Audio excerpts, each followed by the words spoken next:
اعوذ باللہ من الشیطان الرجیم، بسم اللہ الرحمن الرحیم۔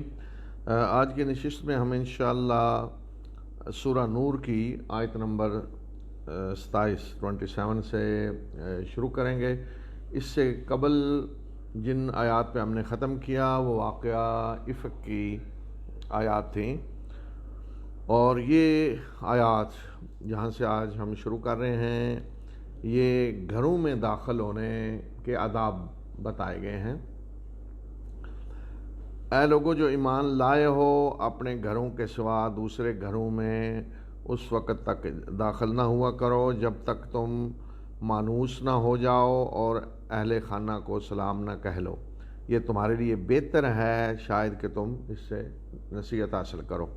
یعنی دوسروں کے گھروں میں جب جانے لگو تو اجازت لینے کو کہا کہ حتی تستأنسوا، مانوس ہو جاؤ ان سے، لیکن مقصد مانوس ہونے کا ہے اجازت لو۔ وَتُسَلِّمُوا عَلَىٰ أَهْلِهَا، اور گھر والوں پہ سلام کہہ کر داخل ہو۔ تو اجازت لینے کا طریقہ رسول اللہ صلی اللہ علیہ وسلم نے بتلایا، وہ کیا ہے کہ جب کسی کے دروازے پہ جائیں تو یہ کہ سامنے نہ کھڑے ہوں کہ جب دروازہ کھلے تو اندر نظر پڑے، نہیں، سائیڈ پہ کھڑے ہوں کہ جب گھر والا دروازہ کھولے آپ کو دیکھنے کے لیے، بات کرنے کون ہے، تو آپ سائیڈ پہ ہوں، اندر نظر نہ پڑے، اور السلام علیکم کہیں اور اپنا نام بتائیں کہ کیا مجھے اندر آنے کی اجازت ہے۔ یہ طریقہ اللہ کے رسول صلی اللہ علیہ وسلم نے بتلایا۔ تو بہرحال آج کل تو بیل ہے، تو گویا کہ بیل دیں، اور جب اندر والا گھر والا پوچھے کون تو اپنا نام بتائیں، اور یہ 3 دفعہ اجازت لینی چاہیے۔ ایک دفعہ آپ نے بیل دی، کسی نے پوچھا کون، مثلا نہیں اندر سے کوئی آواز آئی تو تھوڑی دیر ٹھہریں، پھر دوبارہ بیل دیں، پھر تھوڑی دیر ٹھہر کے پھر تیسری دفعہ۔ یعنی ممکن ہے کوئی اندر نماز پڑھ رہا ہو تو اتنی دیر انتظار کریں کہ اگر وہ نماز پڑھ رہا ہے تو نماز ختم کر لے، یا کسی اسی طرح کے ایمرجنسی کام میں ہے جس کو فوراً وہ ختم کر کے باہر نہیں آ سکتا، تو ایک دفعہ بیل دینے اور دوسری دفعہ بیل دینے کے درمیان انتظار کریں۔ یہ نہیں کہ بیل دی آگے وہ ختم ہوئی، پھر دوسری بیل، پھر اس میں تیسری بیل دے رہے ہیں، نہیں، اتنا وقفہ ہو کہ گھر والا آرام سے باہر آ سکے۔ تو اگر بیل دینے کے بعد کوئی اندر سے پوچھتا ہے جی کون، تو اپنا نام بتائیں، السلام علیکم کہیں۔ یعنی عاملات میں تو پہلے سلام کہنا ہے نا، پھر اپنا نام بتانا ہے اور کیا میں اندر آ سکتا ہوں۔ تو اب جب کہ بیل دی آپ نے تو اندر والا پوچھے گا کون، تو آپ السلام علیکم کہہ کے اپنا نام بتائیں کہ میں فلاں ہوں، کیا میں اندر آ سکتا ہوں۔ یا جب آپ بتائیں گے میں فلاں ہوں تو ظاہر ہے آپ اجازت ہی مانگ رہے ہیں، معروف ہے۔ تو اس طریقے سے گھر میں اجازت لے کر جائیں، اور یہی ضابطہ ہوگا آج کل فون کے معاملے میں بھی، کہ مثلا آپ نے کسی کو فون کیا، اب اس نے آگے سے اٹھایا فون تو فوراً آپ بات شروع کر دیں، نہیں، ممکن ہے وہ مصروف ہو، کسی طرح کی پوزیشن میں ہے، حالت میں ہے، آپ کا فون اس نے اٹھا لیا، تو اس سے بھی آپ پہلے اجازت مانگیں کہ کیا میں آپ سے بات کر سکتا ہوں، یعنی آپ فارغ ہیں، بات ہو سکتی ہے۔ تو سب سے پہلے السلام علیکم کہیں فون پہ بھی، اور اٹھانے والا وعلیکم السلام کہے، اور پھر پوچھیں کہ کیا میں بات کر سکتا ہوں، کیا بات ہو سکتی ہے۔ اجازت لے کر بات کریں، اس لیے کہ وہ فون اٹھانے والا کس حالت میں ہے تو آپ فوراً بات شروع کر دیں تو پھر آپ وہ کاٹے گا تو نہیں فون، یہ تو بری بات سمجھی جاتی ہے، لیکن ممکن ہے وہ کسی مشکل میں ہو اور اس وقت بات نہ کر سکتا، تو پہلے اجازت لیں۔ یہ بھی آج کے اس نئی ٹیکنالوجی کے جو ہے نا آداب میں سے یہ ہے۔ اور پھر بتایا کہ اگر تم گھر میں کسی کو نہ پاؤ تو اس میں داخل نہ ہو یہاں تک کہ تمہیں اجازت دی جائے۔ مثلا کوئی آیا ہے، بیل دی یا دیکھا گھر میں تو جی کوئی بھی نہیں ہے تو اندر گھس کے جا کے بیٹھ گیا، نہیں، جب تک تمہیں اجازت نہ دی جائے داخل نہ ہو جائے، یعنی کہ گھر میں کوئی نہیں تو داخل ہو جاؤ۔ اور اگر تمہیں کہا جائے کہ واپس پلٹ جاؤ تو واپس پلٹ جاؤ، گھر والا کہتا ہے جی نہیں میں اس وقت نہیں مل سکتا، آپ تشریف لے جائیں، کسی اور وقت آ جائیں، تو ٹھیک ہے۔ تو اگر تمہیں کہا جائے واپس پلٹ جاؤ تو پلٹ جاؤ، یہ تمہارے لیے پاکیزہ تر ہے، اور جو کچھ تم کرتے ہو اللہ اسے جانتا ہے۔ یعنی اس کو کوئی اس طرح نہیں سمجھ لینا چاہیے کہ وہ جو ملا کیوں نہیں، باہر کیوں نہیں آیا، نہیں، اگر کوئی نہیں ملنا چاہتا اس ٹائم میں تو آپ کسی کو مجبور نہ کریں۔ یہاں ایک چیز جو بڑی معیوب ہے، جو عموماً کہہ دیا جاتا ہے کہ جب کوئی پوچھتا ہے، کسی نے بیل دی تو کوئی پوچھا جی کون، تو اپنا نام بتائیں نا۔ آگے لوگ کہہ دیتے یہ میں کون جی، تو رسول اللہ صلی اللہ علیہ وسلم نے باقاعدہ اس سے منع کیا، میں کہنے سے۔ بعض لوگ وہ یعنی شرم آتی ہے میں اپنا جی نام بتاؤں، یا اپنے آپ کو ذرا بڑا سمجھتے ہیں اس سے کہ میں اپنا نام بتاؤں، مجھ سے پوچھا جا رہا کون، تو کہتے ہیں جی میں۔ اب میں سے کیسے کو پہچان لے کہ آپ کون ہیں جی؟ میں تو ہر شخص میں ہی ہے۔ تو اس لیے باقاعدہ اپنا نام بتانا چاہیے کوئی اگر پوچھے۔ اسی طرح فون میں بھی اگر کوئی نہیں پہچان رہا تو السلام علیکم، میں فلاں بول رہا ہوں، کیا آپ سے بات ہو سکتی ہے، پہلے اجازت لیں۔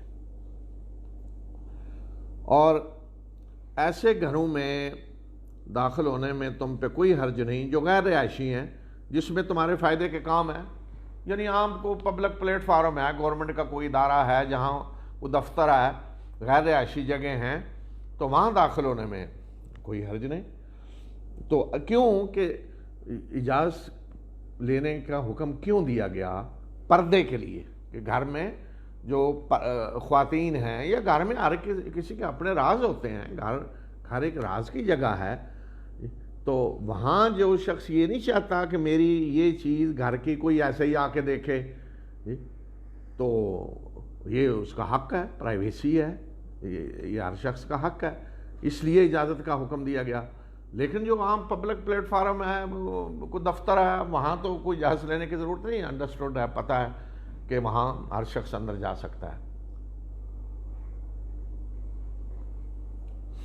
اور اللہ جانتا ہے جو تم ظاہر کرتے ہو اور جو چھپاتے ہو۔ اب اس کے بعد اگلی آیات میں مومن مردوں اور مومن عورتوں کو پردے کے آداب سکھلائے جا رہے ہیں کہ باہمی میل جول، باہر نکلنے میں، آنے جانے میں اس کے آداب کیا ہیں، کس طرح انہوں نے اپنی نظریں بچا کے رکھنی ہیں۔ مومن مردوں سے کہہ دیں کہ وہ اپنی نظریں نیچے رکھیں اور اپنی شرمگاہوں کی حفاظت کریں، یہ ان کے لیے پاکیزہ تر ہے، بے شک جو کچھ وہ کرتے ہیں اللہ کو اس کی خبر ہے۔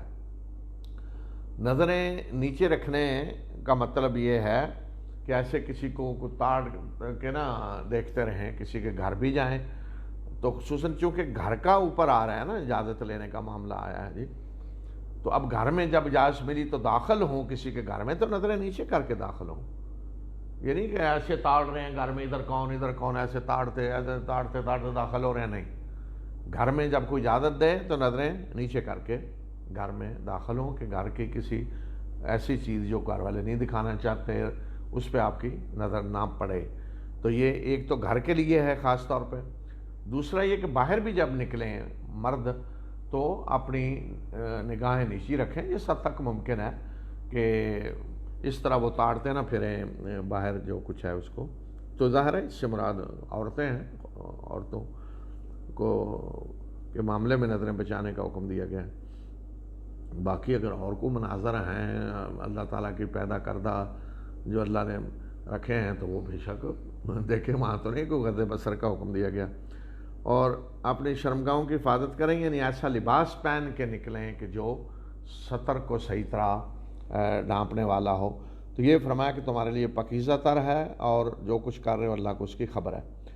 اب اس کے بعد مومن عورتوں کو پردے کے احکام دیے جا رہے ہیں، اور یہ اس گھر میں ہیں جہاں ایسے میل جول کے لوگ آتے ہیں جن میں کچھ تو محرم ہوتے ہیں اور کچھ غیر محرم ہوتے ہیں۔ تو یہ ایسے لوگوں سے پردے کا حکم یہاں بتایا جا رہا ہے کہ جو غیر محرم رشتہ دار یا غیر محرم ملنے جلنے والے ہیں۔ باقی کو ایک مسلمان عورت کا جو پردہ ہے جب وہ گھر سے باہر نکلتی ہے تو وہ آگے سورہ احزاب میں آ رہا ہے، وہاں ہدایت دی گئی کہ باہر جب مسلمان عورت نکلے تو اسے کس طرح اپنے سطر کو، جسم کو چھپانا چاہیے، کس طرح کا لباس ہونا چاہیے۔ یہ گھر کے اندر ہے، جب کوئی گھر میں آیا ہے، مثلا شخص اجازت لے کے اندر آیا ہے تو اندر جو خواتین ہیں انہیں ان کا رویہ کیا ہونا چاہیے، اگر محرم ہے تو کیا، غیر محرم ہے تو کیا۔ تو یہ بتایا گیا کہ غیر محرم کون سے ہیں کہ جن کے سامنے مسلمان عورتیں اپنی زینت کا اظہار کر سکتی ہیں، اور ان کے علاوہ جو ہیں ان کے سامنے زینت کا اظہار نہیں ہو سکتا۔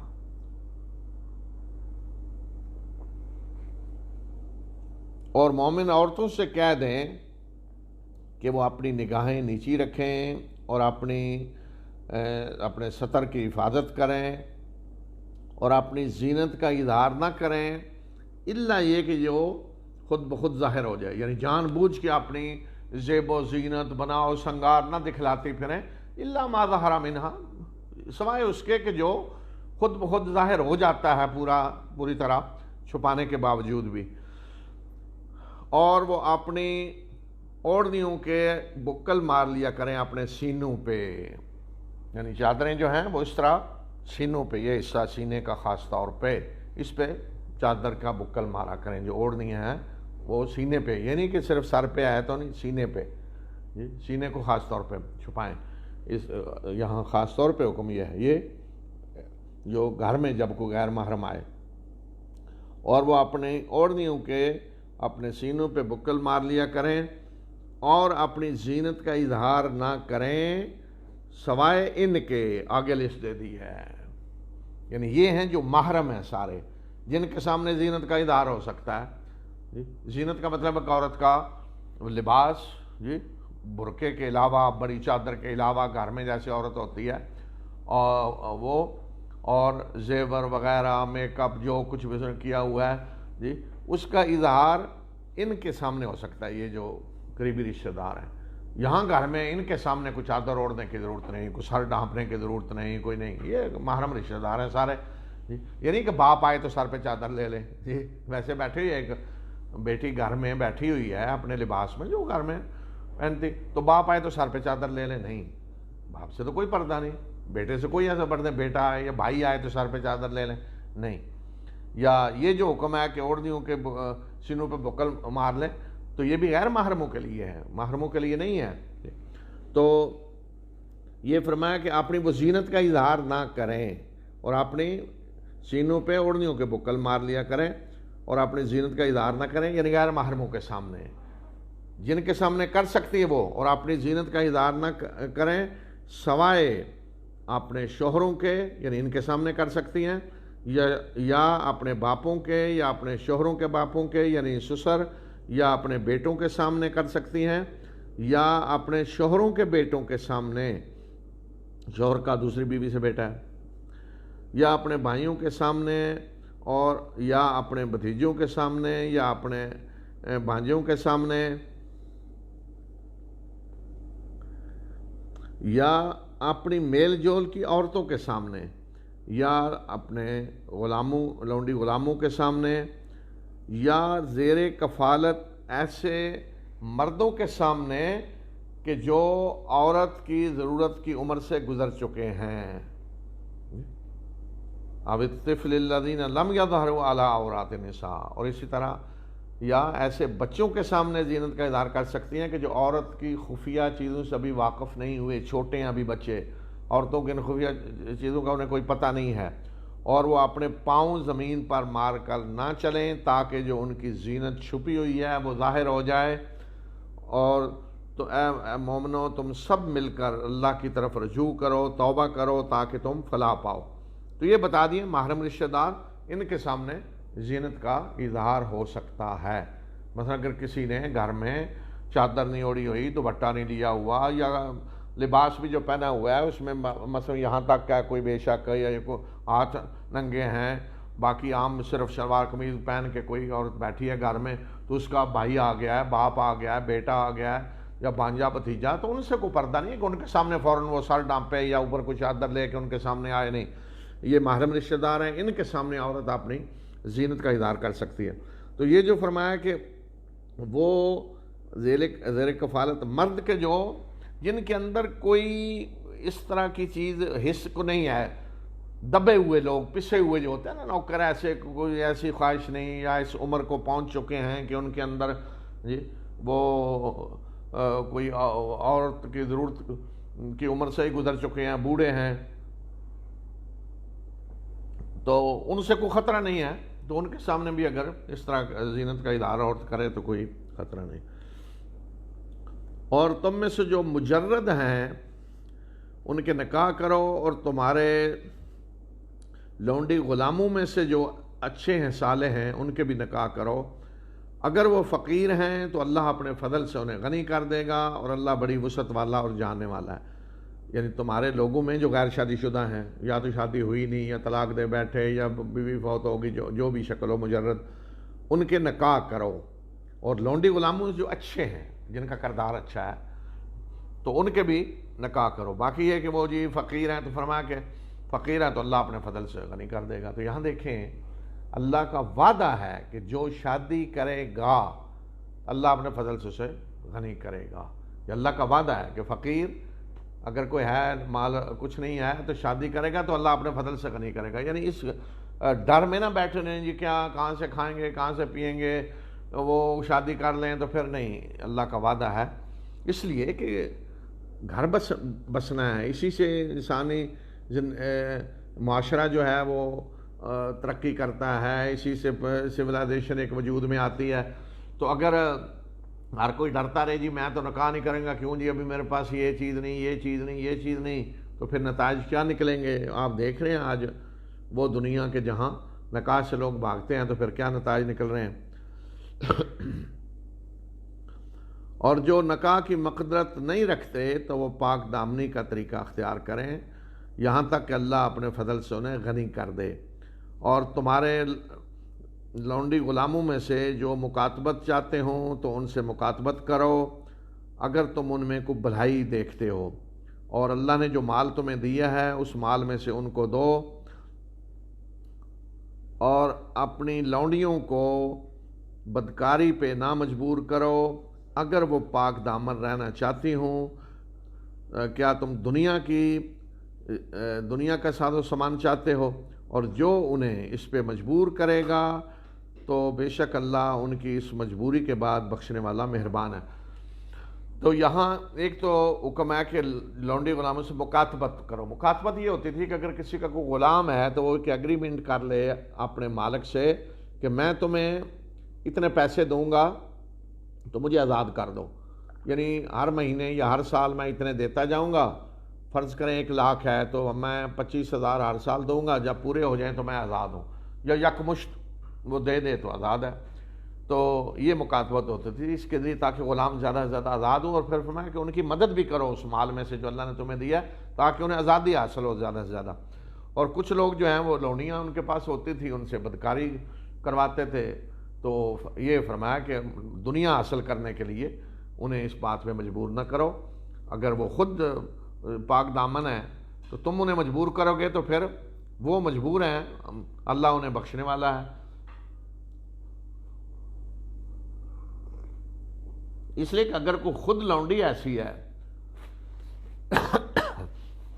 تو پھر مالک جو اس کا ہے اس کا تو کوئی قصور نہیں، لیکن اگر مالک مجبور کر رہا ہے، لونڈی نہیں چاہتی، وہ پاک دامن ہے، شریف ہے، تو پھر فرمایا کہ اگر وہ مجبور ہے تو اللہ اسے بخشنے والا مہربان ہے۔ اور ہم نے تمہاری طرف واضح آیات نازل کر دی ہیں اور ان لوگوں کی مثالیں بیان کر دی ہیں جو تم سے پہلے گزرے ہیں، اور یہ نصیحت ہے متقی لوگوں کے لیے۔ اب آگے بتایا کہ اللہ آسمان و زمین کا نور ہے، جس کی بنیاد پہ سورت کا نام سورہ نور رکھا گیا۔ تو یہ تمثیل اللہ تعالیٰ نے دے کے سمجھایا کہ پوری کائنات گویا کہ اللہ ہی کے نور سے روشن ہے۔ تو یہ اللہ کا نور کس طرح ہر طرف چھایا ہوا ہے، اور خاص طور پہ ایمان مومنوں کے دلوں میں، جہاں ایمان ہے وہاں یہ نور ایمان۔ اللہ آسمانوں اور زمین کا نور ہے، اور اس کے نور کی مثال ایسے ہے جیسے ایک تاک ہو، اس میں ایک دیا، اس میں ایک چراغ ہو، اور چراغ ایک شیشے میں ہو، اور شیشہ ایک چمکتا ہوا تارا ہو، اور وہ چراغ زیتون کے ایک ایسے بابرکت درخت کے تیل سے جلایا جائے کہ جو نہ شرقی ہو نہ غربی، نہ باغ کے مشرقی حصے میں نہ مغربی، درمیان میں ہے، اور اس کا تیل اتنا شفاف ہو کہ قریب ہے کہ وہ خود ہی بھڑک اٹھے بغیر اس کے کہ آگ اسے چھوئے، اتنا شفاف کہ آگ کے چھونے کے بغیر ہی خود بھڑک اٹھے۔ نور پہ نور کا اہتمام کر دیا گیا ہے، روشنی پہ روشنی، اتنا روشن چراغ۔ اللہ اپنے نور کی طرف رہنمائی کرتا ہے جس کی چاہتا ہے، اور اللہ لوگوں کے لیے مثالیں بیان کرتا ہے، اور اللہ ہر چیز کو جاننے والا ہے۔ یہ نور ایسے گھروں میں ہے کہ جن کو بلند کرنے اور ان میں اس کا نام لینے کا اللہ نے حکم دیا ہے۔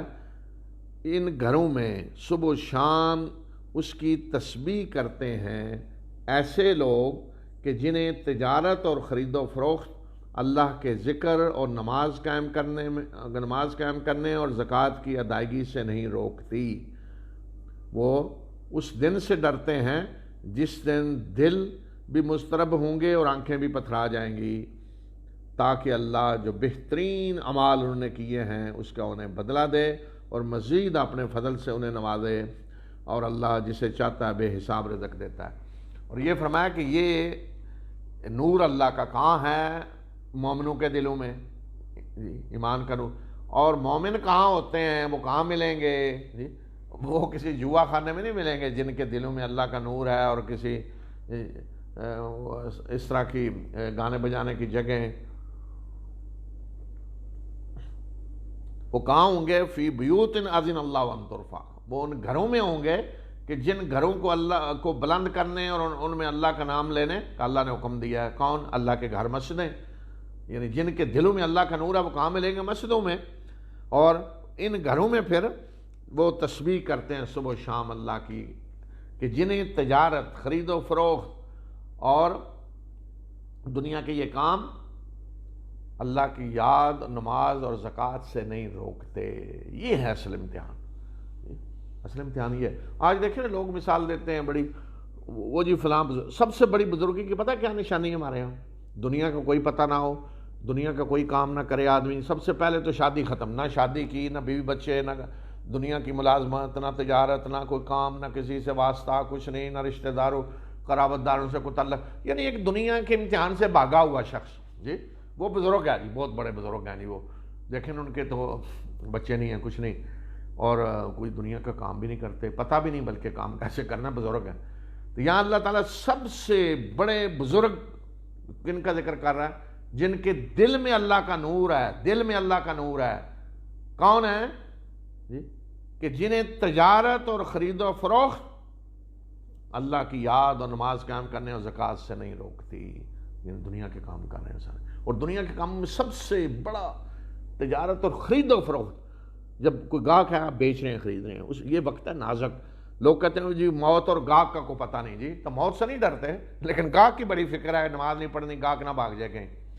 تو عین اس وقت جب کوئی گاہک آیا ہوا ہے، جی خرید و فروخت ہو رہی ہے، اس وقت بھی وہ نماز اور زکوٰۃ اور جی اللہ کی یاد سے غافل نہیں ہوتی۔ یہ ہے اصل کامیابی، کہ آپ دنیا کے سارے کام کر رہے ہیں، تجارت، خرید و فروخت، ملازمت، یا جو بھی دنیا کے کام ہیں جنہیں آج ہم خالص دنیا کہتے ہیں، وہ سب آپ کر رہے ہیں اور اللہ کو یاد رکھ رہے ہیں، نماز قائم کر رہے ہیں، زکوٰۃ دے رہے ہیں، اللہ کے حقوق ادا کر رہے ہیں اور ڈر رہے ہیں اللہ سے۔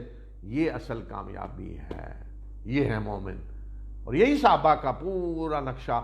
کوئی ایک صحابی آپ نہیں کہہ سکتے، ایک صحابی کی مثال نہیں کہ ایمان لانے کے بعد جنہوں نے اپنا پہلا جو بھی کام کرتے تھے وہ چھوڑ دیا، نہیں جی اب میں ایمان لایا ہوں، اب میں تجارت نہیں کروں گا، اب میں ایمان لے آیا ہوں، اب میں زراعت نہیں کروں گا، میں جو پہلے کام اپنا پروفیشن تھا میں نے چھوڑ دیا اس لیے کہ میں ایمان لے آیا۔ ایک صحابی کی مثال نہیں ملتی۔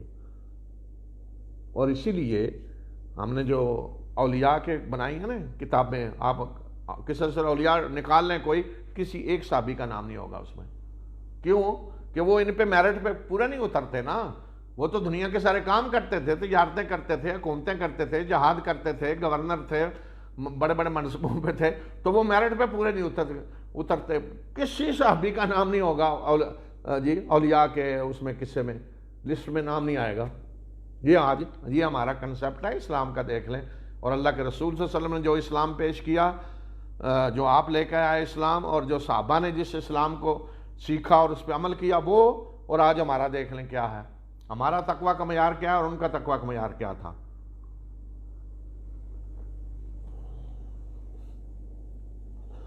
اس کے یہ تو تھا اللہ کا نور کہاں ہوتا ہے، اس کی مثال دی، اور اب بتایا کہ شرک جو کر رہے ہیں ان کا حال کیا ہے، ان کی مثال۔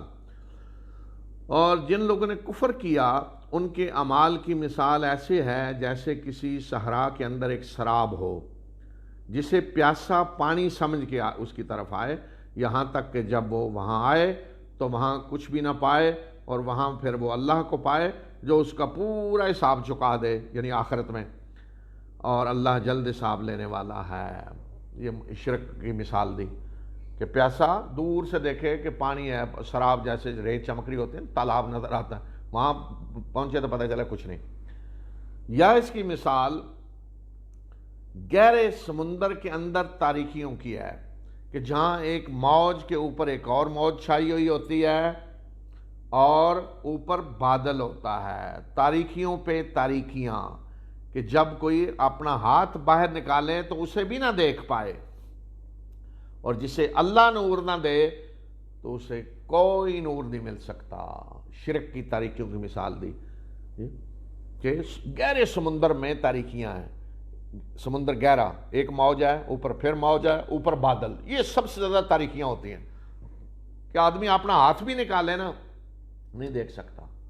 اب یہ دیکھیں، یہ جو تفصیل قرآن نے دی ہے، رسول اللہ صلی اللہ علیہ وسلم نے تو کبھی سمندر میں سفر بھی نہیں کیا، سمندر میں گئے بھی نہیں، اور یہ بھی کیفیت اس شخص کو معلوم ہوتی ہے جو گہرے سمندر میں جائے، جو اس وقت تو ممکن ہی نہیں تھا، آج جا رہے ہیں لوگ۔ تو بالکل قرآن نے جو کچھ بتایا ہے حرف بحرف اسی طرح کی کیفیت ہوتی ہے کہ موج، اوپر پھر موج آ رہی ہے، اور اوپر بادل، تو آدمی کو اپنا ہاتھ بھی نظر نہیں آتا۔ یہ تاریکیاں، ظلمات بعضھا فوق بعض، یہ شرک کی تاریکیاں، تاریکیوں پہ تاریکیاں، اور وہاں کیا ہے؟ نور علی نور، یہاں ایمان ہے وہاں نور پہ نور ہے، یہ تاریکیاں۔ اگر کوئی کہتا ہے جی قرآن اللہ کی کتاب نہیں، تو یہ تمثیل اللہ کے رسول صلی اللہ علیہ وسلم نے کیسے دی؟ اگر کوئی کہتا ہے اللہ کا کلام نہیں، تو پھر آپ کو تو کوئی تجربہ نہیں تھا، کبھی آپ سمندر میں گئے ہوں اور گہرائی میں اترے، آپ کو پتا ہو کہ یہ کیفیت ہوتی ہے۔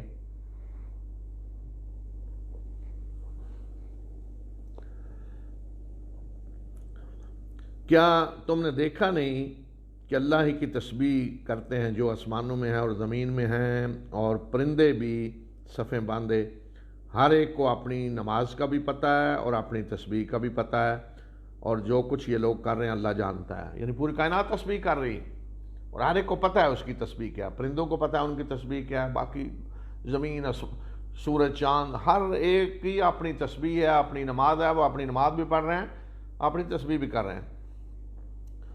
اور آسمان و زمین کی بادشاہی اللہ کی ہے، اور اللہ ہی کی طرف پلٹ کر جانا ہے۔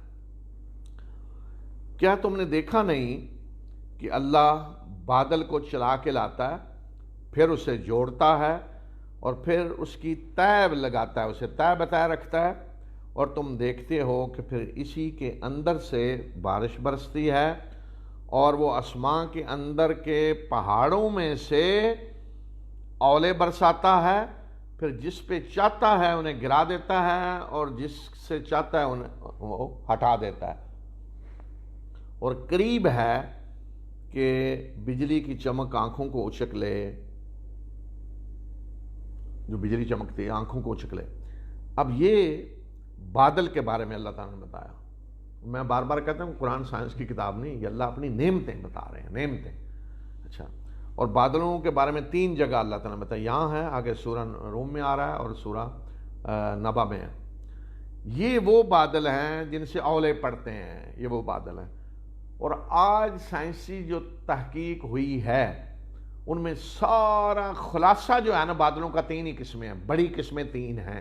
ایک یہ ہیں جن سے اولے پڑتے ہیں، اور اولے ان بادلوں سے پڑتے ہیں کہ فرمایا کہ اللہ بادلوں کو چلا کے لاتا ہے، انہیں جوڑتا ہے باہمی، پھر نیچے اوپرتا ہے۔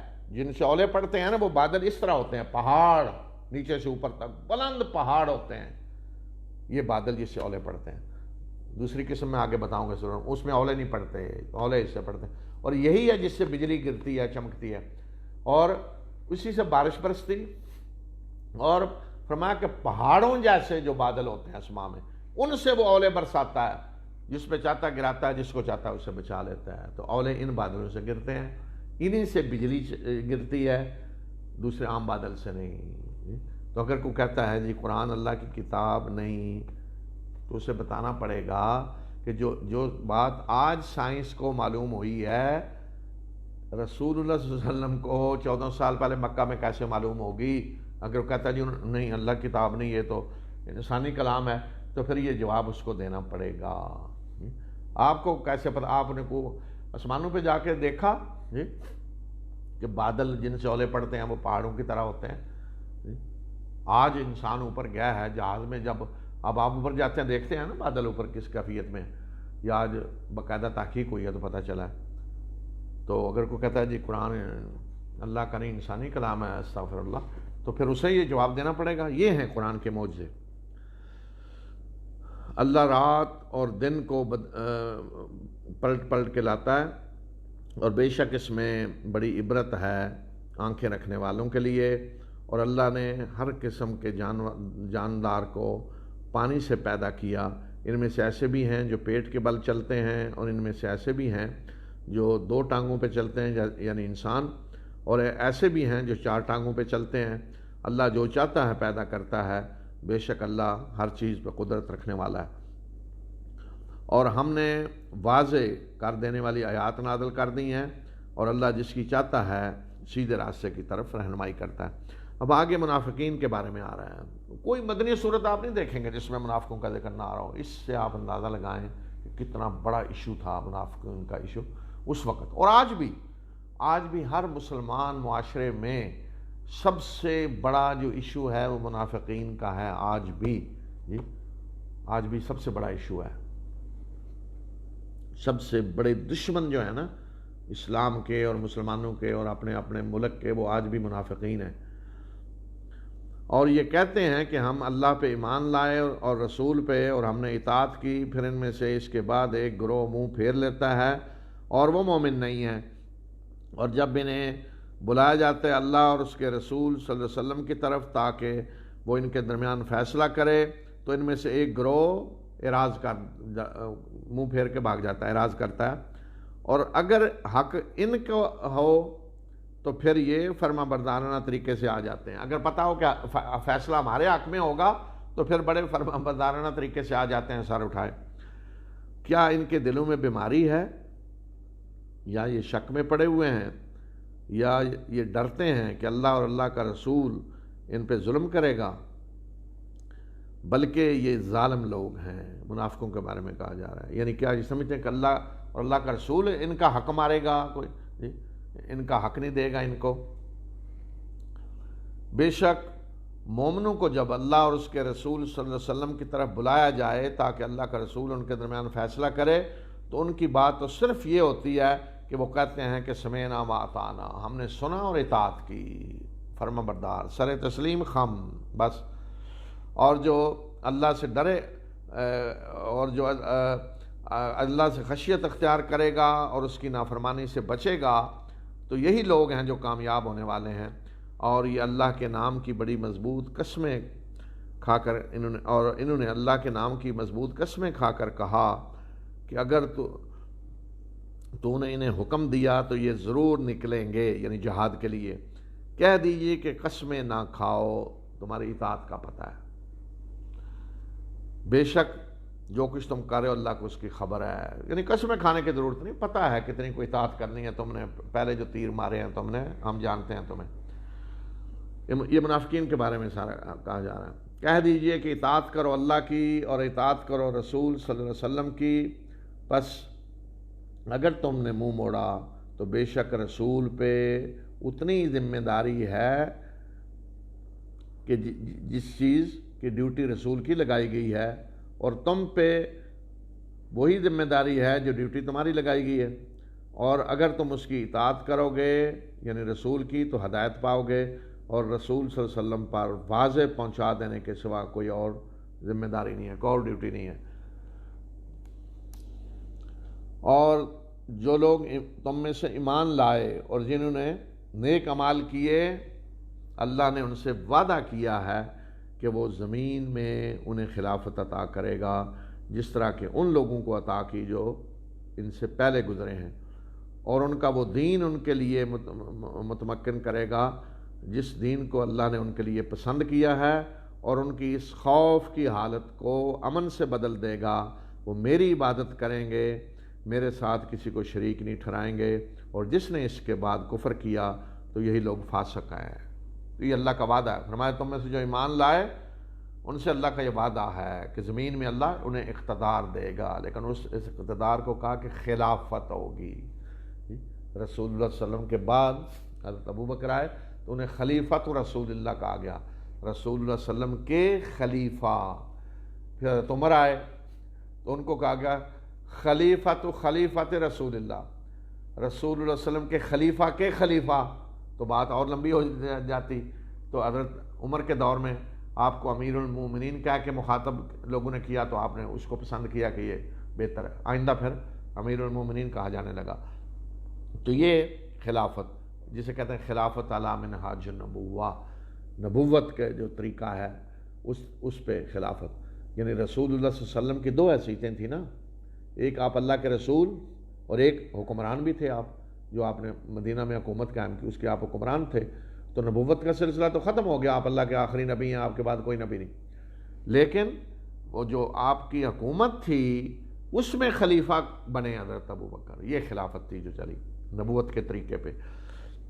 یہ فرمایا کہ اللہ کا وعدہ ہے کہ اللہ انہیں خلافت دے گا جس طرح پہلوں کو دی۔ حضرت داؤد اسی طرح اللہ کے خلیفہ تھے، حضرت سلیمان انبیاء بنی اسرائیل میں آئے ہیں بادشاہ خلیفہ جن کو اللہ نے خلافت دی۔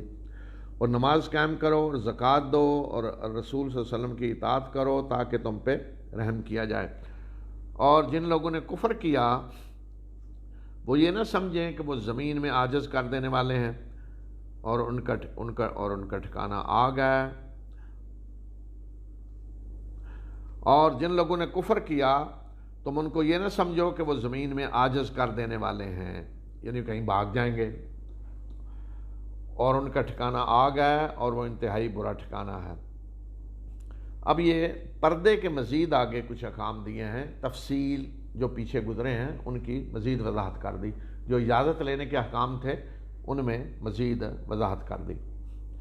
اے لوگو جو ایمان لائے ہو، تمہارے لونڈی غلام اور تمہارے وہ بچے جو ابھی بالغ نہیں ہوئے وہ بھی 3 مرتبہ اجازت لے کر آیا کریں، فجر کی نماز سے پہلے اور دوپہر کے وقت جب تم اپنا عام لباس اتارتے ہو، اور عشاء کی نماز کے بعد۔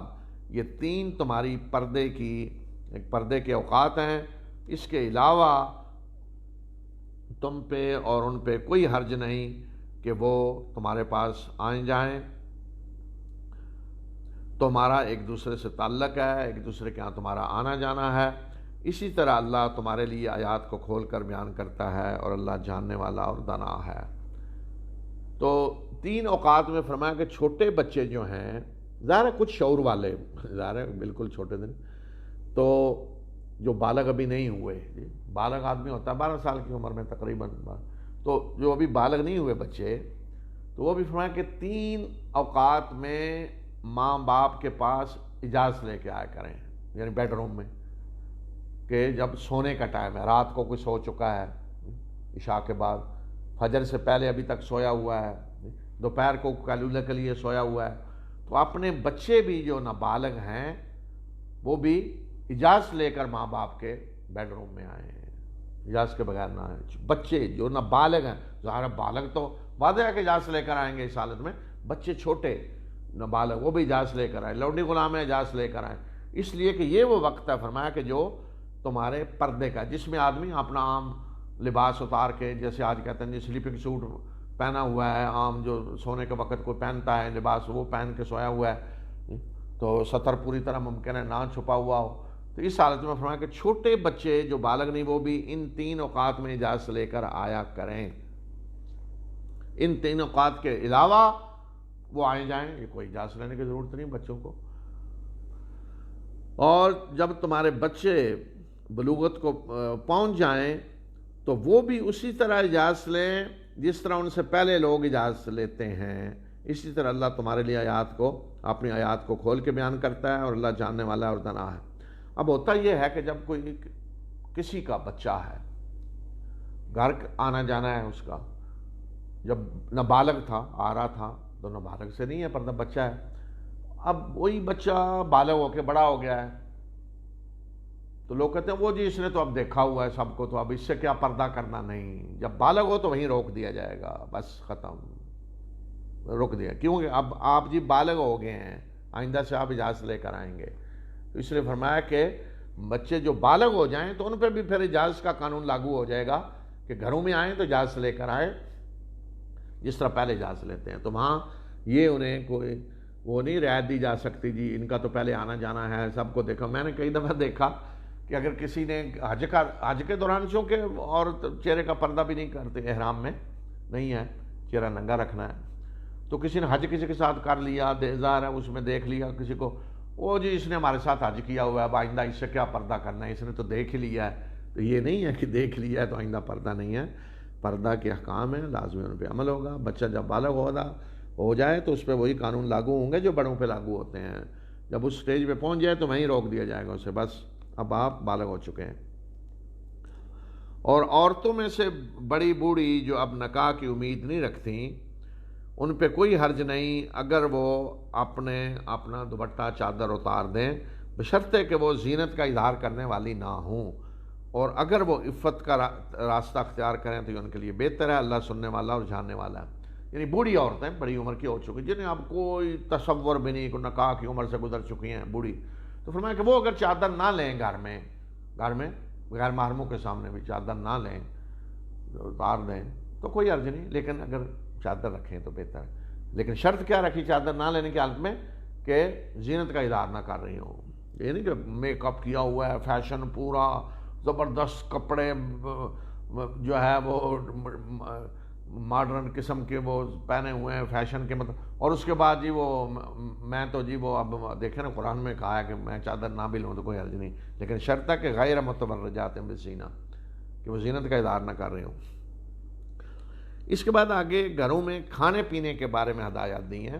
اللہ تعالیٰ نے قرآن میں جب حکم نازل کیا کہ ایک دوسرے کے مال باطل طریقے سے نہ کھاؤ تو لوگ ڈر گئے کہ گھر میں کسی کے جا کے کھاتے ہیں تو وہ بھی باطل تو نہیں بن جاتا، حرام تو نہیں بن جاتا. کوئی کسی رشتہ دار کے گھر جا کے کھا رہا ہے، کسی دوست کے، یا عام لوگ جو ایک دوسرے کے گھر آتے ہیں کھانا کھاتے ہیں. تو اس سلسلے میں یہاں ہدایات دی ہیں کہ اندھے پہ کوئی حرج نہیں، لنگڑے پہ کوئی حرج نہیں، اور نہ بیمار پہ کوئی حرج ہے، اور نہ تمہارے اپنے اوپر کہ تم اپنے گھروں سے کھاؤ یا اپنے باپوں کے گھروں سے یا اپنے ماؤں کے گھروں سے یا اپنے بھائیوں کے گھروں سے یا اپنی بہنوں کے گھروں سے یا اپنے چچاؤں کے گھروں سے یا اپنی پھوپھیوں کے گھروں سے یا اپنے ماموں کے گھروں سے یا اپنی خالاؤں کے گھروں سے یا جن کی چابیاں تمہارے پاس ہیں، یا اپنے دوست کے گھر سے. اور تم پہ اس میں بھی کوئی حرج نہیں کہ تم مل کر کھاؤ یا الگ الگ بیٹھ کے کھاؤ. اور جب تم گھر میں داخل ہو تو اپنے آپ کو بھی سلام کہو، یہ تحیت ہے اللہ کی طرف سے، انتہائی بابرکت اور پاکیزہ. اسی طرح اللہ آیات کو تمہارے لیے بیان کرتا ہے تاکہ تم عقل سے کام لو. تو اس میں ایک تو بتایا جو معذور ہیں، کوئی اندھا ہے، کوئی لنگڑا ہے، بیمار ہے، وہ تو کسی کے گھر سے بھی کھا لیں، کوئی حرج نہیں. معذور ہے، کسی گھر چلے گئے کھانا کھایا، کوئی حرج نہیں.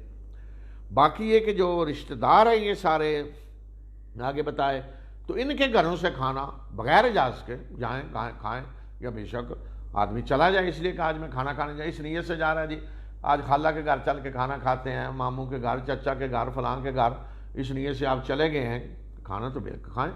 جب چلے گئے ہیں بغیر اجازت بھی کھا لیں، فریج میں پڑا ہے نکالیں کھا لیں، کوئی حرج نہیں. یہ ان سب کے گھروں سے فرمایا کہ آپ بغیر اجازت بھی کھا سکتے ہیں.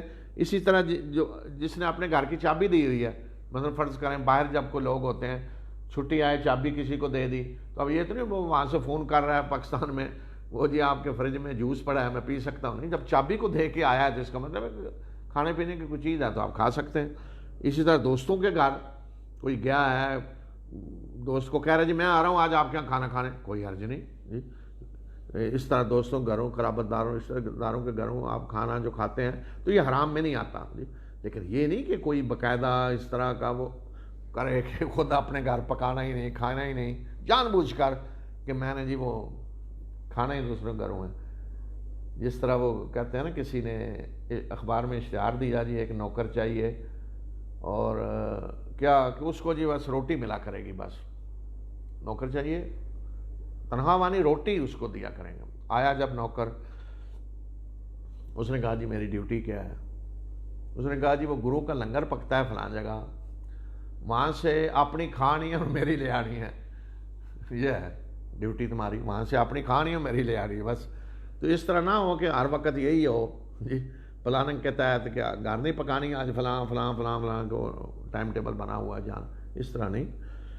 تو باقی عام جس طرح روٹین میں ہوتا ہے، ایک دوسرے کو کھانے پہ بلانا، دعوت کرنا، اس سے محبت بڑھتی ہے، تو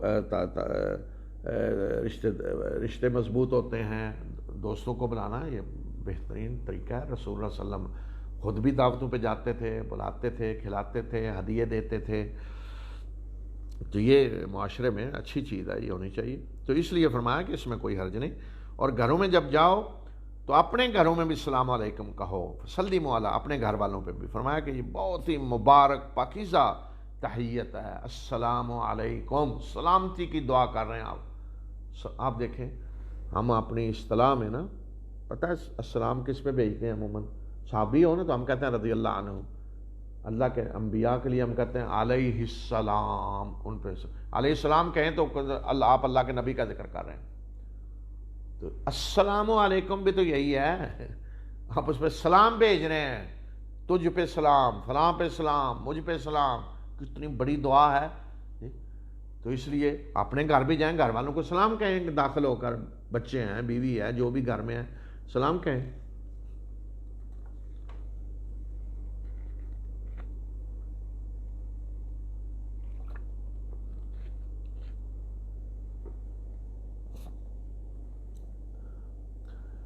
بے شک مومن تو وہ ہیں جو اللہ اور اس کے رسول صلی اللہ علیہ وسلم پر ایمان لائے، اور جب کسی اجتماعی کام میں وہ اللہ کے رسول کے ساتھ ہوتے ہیں تو جب تک اجازت نہ لیں وہ نہیں جاتے، بغیر اجازت کے نہیں وہاں سے چلے جاتے۔ اور بے شک نبی صلی اللہ علیہ وسلم کو کہا کہ جو لوگ آپ سے اجازت لے کے جاتے ہیں وہی لوگ ہیں جو اللہ اور رسول پہ ایمان لائے ہیں، اور جب آپ سے یا اپنے کسی کام کے لیے اجازت مانگیں تو ان کو اجازت بھی دیں، اور ان کے لیے اللہ سے مغفرت بھی مانگیں کہ کہیں اللہ کے رسول کے صحبت سے محروم ہو کے جا رہے ہیں جی، کسی کام میں اللہ کے رسول نے بلائے ہوئے اور اجازت مانگ کے جا رہے ہیں، تو اللہ سے مغفرت بھی ان کے لیے طلب کریں، بے شک اللہ بخشنے والا اور مہربان ہے۔ اے مسلمانوں، رسول کے بلانے کو آپس میں ایک دوسرے کی طرح کا بلانا نہ سمجھو، اور اللہ جانتا ہے تم میں سے ان لوگوں کو جو ایک دوسرے کی آڑ لے کر کھسک جاتے ہیں، اور جو لوگ اللہ کے رسول کے حکم کی مخالفت کرتے ہیں انہیں اس بات سے ڈرنا چاہیے کہ کہیں ان پہ کوئی مصیبت نہ آ جائے، کہیں وہ فتنے پہ نہ پڑ جائیں، یا ان پہ کوئی دردناک عذاب نہ آ جائے اللہ کے رسول کی نافرمانی کی وجہ سے۔ تو یہ جو فرمایا نا کہ اللہ کے رسول کا بلانا، یعنی اللہ کے رسول جب تمہیں کسی کام کے لیے بلائیں تو یہ نہ سمجھو کہ جیسے کوئی عام آدمی بلا رہا ہے، گئے نہ گئے کوئی فرق نہیں پڑے گا، نہیں، اللہ کے رسول نے بلایا۔ یہاں دوسرا معنی یہ بھی ہو سکتا ہے کہ اللہ کے رسول کو بلانا، کوئی مسلمان اللہ کے رسول کو پکار رہا ہے، بلا رہا ہے، تو اس طرح نہ آواز دو جس طرح دوسرے لوگوں کو دیتے ہو، دوسرا معنی یہ بھی ہو سکتا ہے۔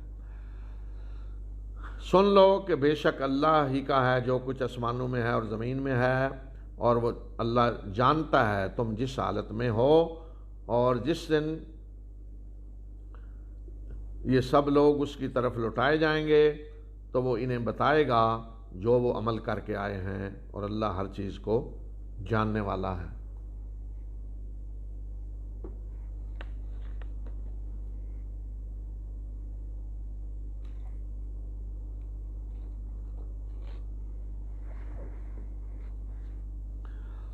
اس کے بعد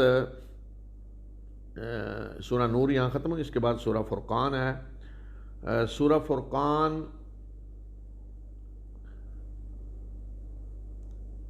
فرقان نام اس کا رکھا گیا کہ اس میں فرقان کا لفظ آیا ہے، اور فرقان اللہ کی ہر کتاب ہے، یعنی حق اور باطل میں تمیز کرنے والی۔ بڑی ہی ببرکت ہے وہ ذات جس نے اپنے بندے پہ فرقان نازل کیا تاکہ وہ تمام جہاں والوں کو خبردار کرنے والا بنے۔ وہ ہستی کہ جس کی آسمانوں اور زمین کی جس کے ہاتھ میں بادشاہی ہے، اور اس نے کسی کو بیٹا نہیں بنایا اور نہ ہی بادشاہی میں اس کا کوئی شریک ہے، اور اس نے ہر چیز کو پیدا کیا اور اس کا ایک اندازہ ٹھہرایا۔ ہر چیز کی ایک تقدیر اللہ نے بنائی ہے۔ اس پہ انشاءاللہ تقدیر کے موضوع پہ میں الگ گفتگو کروں گا کہ ہر چیز کی تقدیر ہے جو اللہ نے بنائی۔ اور ان لوگوں نے اللہ کے سوا دوسرے معبود بنائے ہوئے ہیں، آلہہ، جو کچھ بھی پیدا نہیں کرتے، حالانکہ انہیں تو خود پیدا کیا جاتا ہے، اور وہ اپنے لیے بھی نہ نقصان کا کوئی اختیار رکھتے ہیں نہ نفع کا، اور نہ ہی وہ موت کا کوئی اختیار رکھتے ہیں، نہ زندگی کا اور نہ مرنے کے بعد اٹھائے جانے کا کوئی اختیار ان کے پاس نہیں، اور انہوں نے انہیں اللہ کے ساتھ شریک بنایا ہوا ہے۔ اور جن لوگوں نے کفر کیا انہوں نے کہا کہ یہ اس کے سوا کچھ نہیں، یعنی قرآن، مگر یہ کہ انہوں نے خود اسے گھڑ لیا ہے اور کچھ اور لوگوں نے ان کی اس کام میں مدد کی ہے، گھڑنے میں کچھ اور لوگوں نے مدد کی ہے۔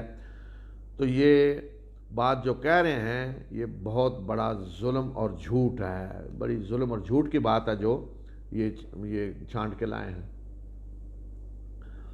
اور یہ کہتے ہیں کہ یہ پہلے لوگوں کی قصے کہانیاں ہیں جو یہ نقل کراتے ہیں، اور صبح و شام انہیں املا کروائی جاتی ہیں۔ نبی صلی اللہ علیہ وسلم کے بارے میں وہ ایک الزام لگاتے کہ یہ قرآن کیا ہے، پہلے لوگوں کی قصے کہانیاں ہیں کہ جو یہ نقل کرا کے لے آتے ہیں ہمارے پاس، اور صبح و شام انہیں املا کرواتے ہیں، دوسرے یہ لکھیں جی قصہ سنا رہے ہیں، لکھ رہے ہیں۔ کہہ دیجئے کہ اسے اس ہستی نے نازل کیا ہے جو آسمانوں اور زمین کے راز کو جانتا ہے، بے شک وہ بخشنے والا اور مہربان ہے۔ اور یہ کہتے ہیں کہ اس رسول کو کیا ہے کہ یہ کھانا کھاتا ہے، بازاروں میں چلتا پھرتا ہے، اور اس کی طرف کو فرشتہ کیوں نہیں نازل کیا گیا تاکہ وہ اس کے ساتھ خبردار کرنے والا ہو، جیسے وہ پولیس ہوتی ہے ساتھ جی پروٹوکول، یا اس کی طرف کوئی خزانہ کیوں نہیں القاء کیا گیا، یا اس کا کوئی باغ ہوتا جس میں سے یہ کھاتا۔ اور ظالموں نے کہا کہ تم تو ایک سحر زدہ آدمی کی پیروی کر رہے ہو، یعنی انہیں کوئی جادو وادو ہوا ہے تم ان کی پیروی کر رہے ہو۔ دیکھیے کہ یہ آپ کے لیے کس طرح کی باتیں چھانٹ کے لا رہے ہیں، یہ بہک گئے ہیں اور انہیں راستہ نہیں مل رہا، یہ بھٹک گئے ہیں۔ بڑی ہی ببرکت ہے وہ ذات کہ اگر وہ چاہے تو آپ کے لیے اس سے بہتر چیزیں بنا دے، ایک باغ نہیں بہت سارے باغات جن کے اندر نہریں بہ رہی ہوں، اور آپ کے لیے محل بنا دے۔ یعنی اللہ سب کچھ کر سکتا ہے، لیکن یہ اللہ کی سنت نہیں ہے کہ اللہ اپنے رسولوں کو اس طرح بھیجے کہ ان کے پاس خزانے ہیں، جو ایمان لائے اس کو خزانے بانٹ رہے ہیں، یا جو ایمان نہ لائے فرشتہ کھڑا ہے ڈنڈا مارنے کے لیے۔ یہ طریقہ نہیں ہے اللہ کا، بلکہ ان لوگوں نے قیامت کو جھٹلا دیا ہے، اور جس نے قیامت کو جھٹلایا اس کے لیے ہم نے بھڑکتی ہوئی آگ تیار کر رکھی ہے۔ جب وہ آگ دور سے ان کو دیکھے گی تو یہ اس کا غصے اور اس کے پھونکارنے کی آواز سنیں گے، دور سے پھونکار رہی ہوگی اور غصے کی آواز انہیں آئے گی، اور جب یہ بیڑیوں میں جکڑے ہوئے اس میں ایک تنگ جگہ میں ڈالے جائیں گے تو وہاں یہ موت کو پکاریں گے، اور انہیں کہا جائے گا کہ آج ایک موت کو نہ پکارو، بہت سی موتوں کو پکارو، موتوں ہی کو پکارتے رہو گے۔ ان سے پوچھیں کہ کیا یہ بہتر ہے، یعنی یہ اوپر جو بتایا انجام، کیا یہ بہتر ہے یا ہمیشہ کی جنت کہ جس کا متقی لوگوں سے وعدہ کیا گیا ہے، جو ان کا بدلہ بھی ہوگا اور ان کی آخری منزل بھی ہوگی۔ ان کے لیے وہاں وہ کچھ ہوگا جو وہ چاہیں گے، اور وہ ہمیشہ ہمیشہ اس میں رہیں گے۔ یہ تیرے رب کے ذمہ واجب الادا وعدہ ہے، یہ تیرے رب کے ذمہ پکا وعدہ۔ اور اس دن کو یاد کرو کہ جس دن اللہ انہیں جمع کر کے لائے گا، اور ان کو بھی جن کی یہ اللہ کے سوا عبادت کرتے ہیں، اور اللہ کہے گا ان سے، ان کے ان معبودوں سے، کہ کیا تم نے ان میرے بندوں کو گمراہ کیا یا یہ خود ہی راستہ بھٹک گئے؟ تو وہ اللہ کے بندے جنہیں انہوں نے شریک ٹھہرایا ہوا تھا، ظاہر ہے نیک بندے اللہ کے، تو وہ جواب دیں گے کہ اللہ تو پاک ہے، ہماری کیا مجال کہ ہم تیرے سوا کوئی اور ولی بناتے، ہماری تو اپنی یہ مجال نہیں تھی، ہم کوئی اور ولی بناتے تیرے سوا، تو ہم کیسے ان کو گمراہ کرتے؟ بلکہ ہوا یہ کہ تو نے انہیں اور ان کے آباء و اجداد کو خوب سامان زندگی دیا، یہاں تک کہ یہ یاد دہانی کو بھول گئے اور یہ شامت زدہ بن کے رہ گئے۔ دیکھو انہوں نے تمہیں جھٹلا دیا ان باتوں میں جو تم کہتے ہو۔ پھر ان کے پیروکاروں کو کہا جائے گا کہ دیکھو یہ تمہارے جو تھے نا ٹھہرائے ہوئے شریک، انہوں نے جھٹلا دیا جو تم کہتے تھے، اور پھر وہاں ان کا حال کیا ہوگا کہ فرمایا کہ اب تم نہ تو اس عذاب کو ٹال سکتے ہو اور نہ تمہاری کو مدد کہیں سے کی جا سکتی ہے، اور جو تم میں سے ظلم کرے گا تو اسے ہم بڑے عذاب کا مزہ چکھائیں گے۔ اور آپ سے پہلے ہم نے جو بھی رسول بھیجے ہیں تو وہ سارے کے سارے کھانا بھی کھاتے تھے اور بازاروں میں بھی چلتے پھرتے تھے، اور ہم نے تم میں سے بعض کو بعض کے لیے آزمائش بنا دی ہے، کیا تم صبر کرو گے؟ اور بے شک تیرا رب دیکھنے والا ہے۔ یعنی اللہ کے رسول صلی اللہ علیہ وسلم ان کے لیے امتحان ہے، وہ کہتے ہیں جی یہ تو انسان ہے، ہم کیسے ایمان لائیں، فرشتہ ہونا چاہیے اللہ کے رسول کو، اور ایمان نہ لا کر اللہ کے رسول کا بھی امتحان ہو رہا ہے کہ ایمان نہیں لا رہے اور آپ پریشان ہیں اس کے لیے، مسلمانوں کا بھی امتحان ہو رہا ہے۔ تو اس طرح فرمایا کہ ہم نے بعض کو بعض کے لیے آزمائش بنا دیا ہے۔ اور جو لوگ ہماری ملاقات کی امید نہیں رکھتے، انہوں نے کہا کہ ہم پہ فرشتے کیوں نہیں نازل کیے گئے، یا ہم اپنے رب کو کیوں نہیں دیکھتے؟ تو اپنے دل میں انہوں نے بڑا گھمنڈ کیا، یعنی اپنے آپ کو بہت بڑا سمجھا اور بہت بڑی انہوں نے سرکشی کی ہے۔ وہ کہتے ہیں کہ ہمارے اوپر آئے بھئی ڈائریکٹ، اللہ ہمارے پاس فرشتے کیوں نہیں بھیجتا، یا اللہ ہم سے سیدھی بات کیوں نہیں کرتا؟ جس روز وہ فرشتوں کو دیکھیں گے تو اس روز وہ دن مجرموں کے لیے کوئی خوشخبری کا دن نہیں ہوگا، اور وہ خدا پناہ پکار اٹھیں گے کہ بچاؤ بچاؤ، پناہ پناہ، بچیں کی آوازیں لگائیں گے جب فرشتے دیکھ لیں گے، اور جو بھی عمل انہوں نے کیا ہوگا ہم اسے لے کر غبار کی طرح اڑا دیں گے۔ جو اعمال دنیا کے ہوں گے ہم پکڑ کے اڑا دیں گے گرد و غبار کی طرح، کوئی حیثیت نہیں ہوگی۔ جنت والے اس روز بہترین مستقر میں ہوں گے اور دوپہر گزارنے کو بہترین جگہ انہیں ملے گی۔ عربوں کا ہوتا تھا قلولہ، فرمایا کہ ایک مستقر بھی بہترین ہوگا اور قلولہ کی جگہ بھی ان کی بڑی زبردست ہوگی جنت والے۔ اس دن کو یاد کرو کہ جس دن ایک بادل آسمان کو چیرتا ہوا نمودار ہوگا اور فرشتوں کے پرے کے پرے اتار دیے جائیں گے۔ اس دن حقیقی بادشاہی رحمان کی ہوگی اور وہ دن کافروں پہ بڑا بھاری ہوگا۔ اس دن ظالم اپنے ہاتھ کاٹے گا، کہے گا کاش کہ میں نے رسول کا ساتھ اختیار کیا ہوتا، رسول کا راستہ اختیار کیا ہوتا، ہائے میری بدبختی، کاش کہ میں نے فلاں شخص کو دوست نہ بنایا ہوتا، اس نے مجھے یاد دہانی سے گمراہ کر دیا، اس کے بعد کہ وہ میرے پاس آئی۔ اور شیطان انسان کو بڑا دھوکہ دینے والا ہے، اس کو ذلیل کرنے والا ہے۔ اور رسول نے کہا کہ اے میرے رب، میری قوم نے تو اس قرآن کو نشان تضحیک بنا دیا تھا۔ اللہ کے رسول وہاں کہیں گے کہ یہ لوگ قرآن کو انہوں نے نشانہ تضحیک بنا دی، کہ مذاق اڑا رہے تھے اس کا۔ اور تیرا رب کافی ہے ہدایت دینے کے لیے اور مدد کرنے کے لیے۔ اور جن لوگوں نے کفر کیا انہوں نے کہا کہ ان پہ قرآن ایک ہی دفعہ کیوں نہیں نازل کیا گیا؟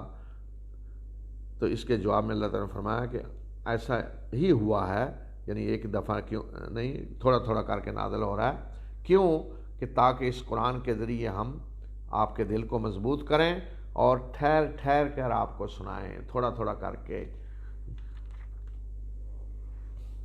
اور یہ جو بھی مثال یا کوئی سوال اعتراض آپ کے سامنے لائیں تو ہم ٹھیک ٹھیک آپ کو اس کا جواب دیں اور اس کی بہترین تفسیر بتائیں۔ یعنی کوئی بھی یہ اعتراض لے آئیں، سوال لے آئیں تو فوراً ہم اسی وقت آپ کو اس کا بہترین جواب بتائیں کیا ہے اور بہترین تفسیر، اس لیے تھوڑا تھوڑا کر کے نازل ہو رہا ہے۔ اور جو لوگ ان جہنم کی طرف اکٹھے کر کے لائے جائیں گے، یہی لوگ مکان کے لحاظ سے، جگہ کے لحاظ سے برے ہوں گے اور راستے کے لحاظ سے سب سے زیادہ بھٹکے ہوئے ہوں گے۔ اور ہم نے موسیٰ کو کتاب دی اور اس کے ساتھ اس کے بھائی ہارون کو وزیر بنایا، اور ہم نے کہا کہ جاؤ تم دونوں اس قوم کی طرف جنہوں نے ہماری آیات کو جھٹلایا، تو ہم نے انہیں برباد کر کے رکھ دیا۔ اور قوم نوح کو بھی ہم نے برباد کیا جب انہوں نے رسولوں کو جھٹلایا، ہم نے انہیں غرق کر دیا اور انہیں ہم نے لوگوں کے لیے نشانی بنا دیا، اور ظالموں کے لیے ہم نے دردناک عذاب تیار کر رکھا ہے۔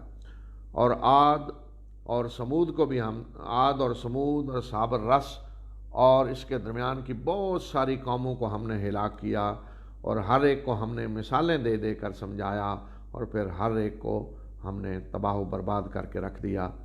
اور اس بستی پہ بھی ان کا گزر ہو چکا ہے جس پہ بڑی بری بارش کی گئی، یعنی قوم لوط، پتھروں کی بارش۔ کیا یہ اسے دیکھتے نہیں رہے ہیں؟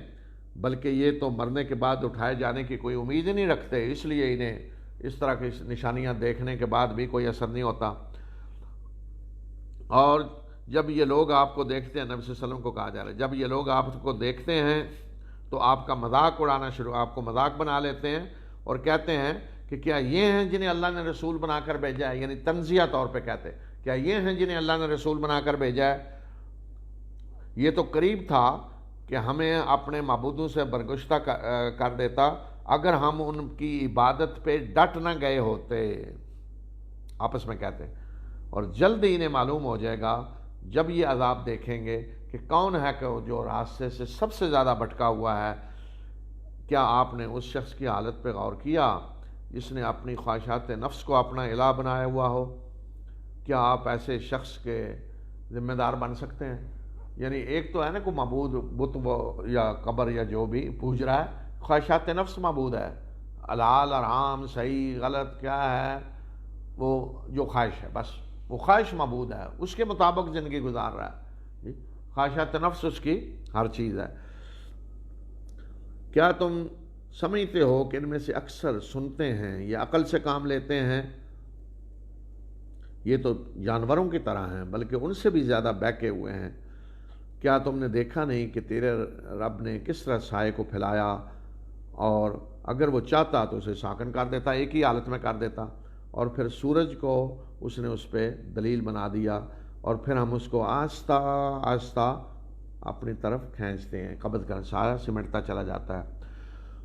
اور وہ اللہ ہی ہے کہ جس نے تمہارے لیے رات کو لباس بنایا، یعنی پردہ پوشی کی کا وقت، اور دن کو اور وہ اللہ ہی ہے جس نے تمہارے لیے رات کو لباس بنایا اور نیند کو سکون کا ذریعہ۔ اصل سبات کہتے ہیں ایسی چیز جو کسی کو کاٹ کے کسی سے الگ کر دے، تو نیند دنیا کے سارے کام سے کاٹ کے الگ کر دیتی ہے۔ اور دن کو اس نے کام کاج کے لیے بنایا کہ آدمی اٹھ کے دوڑ دھوپ کرتا ہے۔ اور وہ اللہ ہی ہے جو اپنی رحمت سے پہلے ہواؤں کو خوشخبری بنانے والی دے کر بھیجتا ہے، اور ہم نے آسمان سے پاک پانی نازل کیا تاکہ اس کے ذریعے ہم مردہ سرزمین کو زندہ کریں، اور اپنی مخلوق میں سے بہت سارے جانوروں اور انسانوں کو اس سے سیراب کریں۔ یہ اسی مقصد کے لیے ہم نے پانی نازل کیا۔ ایک تو یہ ہے کہ زمین اس سے سیراب ہو، پھر پھیلائیں یہ پانی بہت سارے انسانوں اور جانوروں کو اپنی مخلوق میں سے، اور ہم نے ان کے سامنے مختلف طریقوں سے نشانیاں بیان کی ہیں تاکہ یہ نصیحت حاصل کریں، مگر اکثر لوگ کفر ہی پر اڑ گئے ہیں، کوئی ان سے نشانیوں سے کوئی فائدہ نہیں ہوتا۔ اور اگر ہم چاہتے تو ہم ہر بستی میں ایک خبردار کرنے والا بھیج دیتے، بس اے نبی صلی اللہ علیہ وسلم ان کافروں کی کوئی پرواہ نہ کریں، اور اس قرآن کے ذریعے ان کے خلاف بہت بڑا جہاد کریں اس قرآن کے ذریعے۔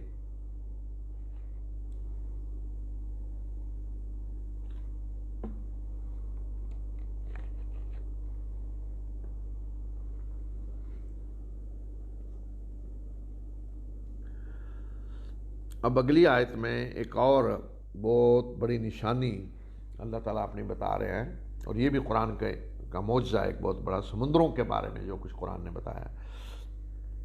اور وہ اللہ ہی ہے کہ جس نے دو سمندروں کو اس طرح جوڑ دیا ہے، ملا دیا ہے کہ یہ ایک ہے میٹھا شیریں اور یہ ہے ایک شور اور تلخ کڑوا ان کا یعنی پانی، اور ان کے درمیان اس نے ایک پردہ حائل کر دیا ہے اور ایک رکاوٹ کھڑی کر دی، ایک آؤٹ بنا دیے۔ تو سمندروں کے بارے میں ایک تو یہ ہے جی، یہ کیفیت کس جگہ ہوتی ہے کہ جہاں دریا آ کر سمندر میں گر رہے ہوتے ہیں، تو فرمایا کہ اللہ نے دونوں پانیوں کو ملا دیا ہے، بظاہر ملے ہوئے ہیں دونوں پانی، لیکن درمیان میں پردہ ہے، ادھر والا پانی ادھر نہیں جا سکتا، ادھر والا ادھر نہیں جا سکتا، اس کے جانور الگ ہیں، اس کے الگ ہیں۔ تو یہاں 3 قسم کے پانی ہوتے ہیں، ایک ہے بالکل میٹھا شیریں، ایک ہے بالکل کڑوا جی سمندر کا پانی نمکین، اس کے جانور الگ ہیں، اس کے الگ ہیں۔ درمیان میں ایک ایریا بن جاتا ہے کورنٹائن، یہ جانور ادھر نہیں آ سکتے، یہ ادھر نہیں آ سکتے، اس کو یہاں کہا وہ حجرم محجورہ۔ حجر عربی میں کہتے ہیں کورنٹائن کو، کہ جہاں کسی کو بند کر کے رکھ دیا جاتا ہے، یہاں کوئی نہیں آ سکتا، یہاں سے کوئی نکل نہیں سکتا۔ تو یہ ایک جگہ ہے جس کو کورنٹائن بنا دیا جاتا ہے کہ اس کے جانور الگ ہوتے ہیں سمندری، اس کا پانی اور ہے، ادھر کا پانی اور ہے، 3 قسم کے وہاں پانی ہوتے ہیں۔ اچھا، یہ آج سائنس نے ثابت کیا۔ تو اگر کوئی کہتا ہے قرآن اللہ کی کتاب نہیں ہے، کسی انسان کا کلام ہے، تو پھر کسی انسان کو 14 سال پہلے اتنی بڑی حقیقت سمندروں کے بارے میں کیسے معلوم ہوگی؟ یہ ہے معجزہ قرآن کا۔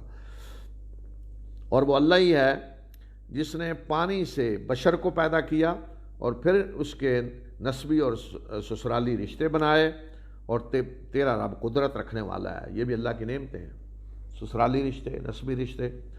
اور اللہ کے سوا ان کی عبادت کرتے ہیں جو نہ انہیں کو نفع پہنچا سکتے ہیں اور نہ کو نقصان، اور کافر تو اپنے رب کے خلاف دوسروں کا مددگار بنا ہوا ہے، اللہ کے منکروں کا مددگار بنا ہوا ہے۔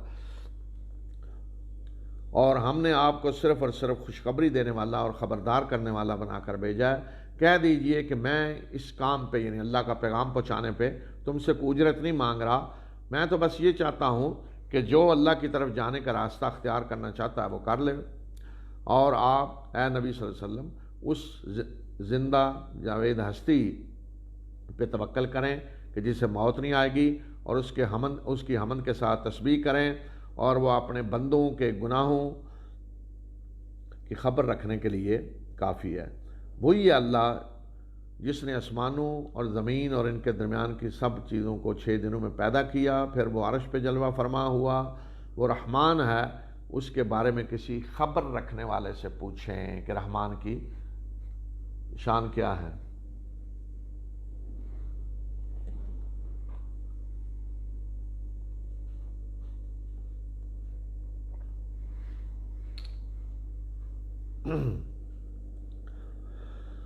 اور جب ان سے کہا جاتا ہے کہ رحمان کو سجدہ کرو تو کہتے ہیں کہ رحمان کیا چیز ہے، کیا تو جو بھی ہمیں حکم دے اس کو ہم سجدہ کرتے پھریں؟ تو اس سے ان کی نفرت اور بڑھ جاتی ہے۔ تو میں نے پہلے بھی بتایا نا کہ عرب جو ہیں یہ اللہ تعالیٰ کی جو صفت رحمان ہے اس کے بارے میں وہ کہتے ہیں کہ نہیں جی یہ تو اہل کتاب سے آئی ہوئی ہے اور یہ اہل کتاب کی چیزیں ہمارے اندر گھسانا چاہتے ہیں۔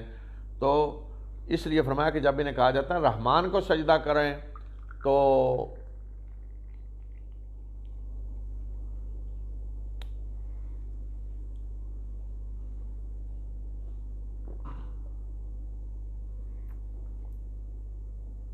جب انہیں کہا جاتا ہے کہ رحمان کو سجدہ کریں تو کہتے ہیں رحمان کیا ہے کہ تو آپ جس کو کہیں ہم سجدے کرتے پھریں یہ کیسے؟ تو اس سے اور نفرت ان کی بڑھ جاتی ہے۔ اس کے بعد کی جو آیات ہیں آخر سورت تک، اس میں اللہ تعالیٰ نے اپنے جو خاص بندے ہیں، ویسے سب اللہ کے بندے ہیں نا، اللہ نے سب کو پیدا، کو مانے یا نہ مانے وہ اللہ کا بندہ ہے، لیکن یہاں اللہ تعالیٰ نے ان بندوں کا ذکر کیا ہے کہ جو اللہ کو اپنا رب مان رہے ہیں۔ اللہ نے آزادی دی ہے، کوئی اگر اللہ کا انکار بھی کرنا چاہے اسے آزادی دنیا میں، یعنی جنہوں نے اپنی رضا اور رغبت سے اپنے آپ کو اللہ کا بندہ مانا ہے اور اللہ کو اپنا رب، وہ بندے حقیقی، ان کا کردار کا نقشہ یہاں پیش کیا ہے کہ رحمان کے حقیقی بندے کون ہیں۔ بڑی ہی ببرکت وضاحت جس نے آسمان میں برج بنائے اور اس میں ایک چراغ یعنی سورج اور ایک روشن چاند رکھا، اور وہی ہے جس نے رات اور دن کو ایک دوسرے کے بعد آنے والا ایک دوسرے کا جانشین بنایا، اس شخص کے لیے جو نصیحت حاصل کرنا چاہے یا جو شکر گزار بننا چاہے۔ جو شکر گزار بننا چاہے تو اس کے لیے بڑا سبق ہے اس میں۔ اور رحمان کے حقیقی بندے وہ ہیں جو زمین پر نرم چال چلتے ہیں، یعنی تکبر نہیں کرتے، اور جب جاہل ان سے مخاطب ہوتے ہیں تو وہ سلام کہہ کے انہیں ہلاک ہو جاتے ہیں، جاہلوں سے جھگڑتے نہیں، الجھتے نہیں۔ اور جن کی راتیں اپنے رب کے ہاں سامنے سجدے اور قیام میں گزرتی ہیں، اور رحمان کے بندے وہ ہیں جو دعا کرتے ہیں کہ اے ہمارے رب ہم سے جہنم کے عذاب کو دور کر دے، بے شک اس کا عذاب تو چمٹ جانے والی چیز ہے، بے شک وہ جہنم انتہائی بری ہے، مستقل ٹھکانے کے لحاظ سے بھی اور مقام تھوڑی دیر ٹھہرنے کے لحاظ سے بھی۔ اور رحمان کے بندے وہ ہیں کہ جب وہ خرچ کرتے ہیں تو نہ وہ فضول خرچی کرتے ہیں اور نہ وہ بخل سے کام لیتے ہیں، بلکہ اس کے درمیان وہ اعتدال کا راستہ اختیار کرتے ہیں، نہ فضول خرچی اور نہ بخل۔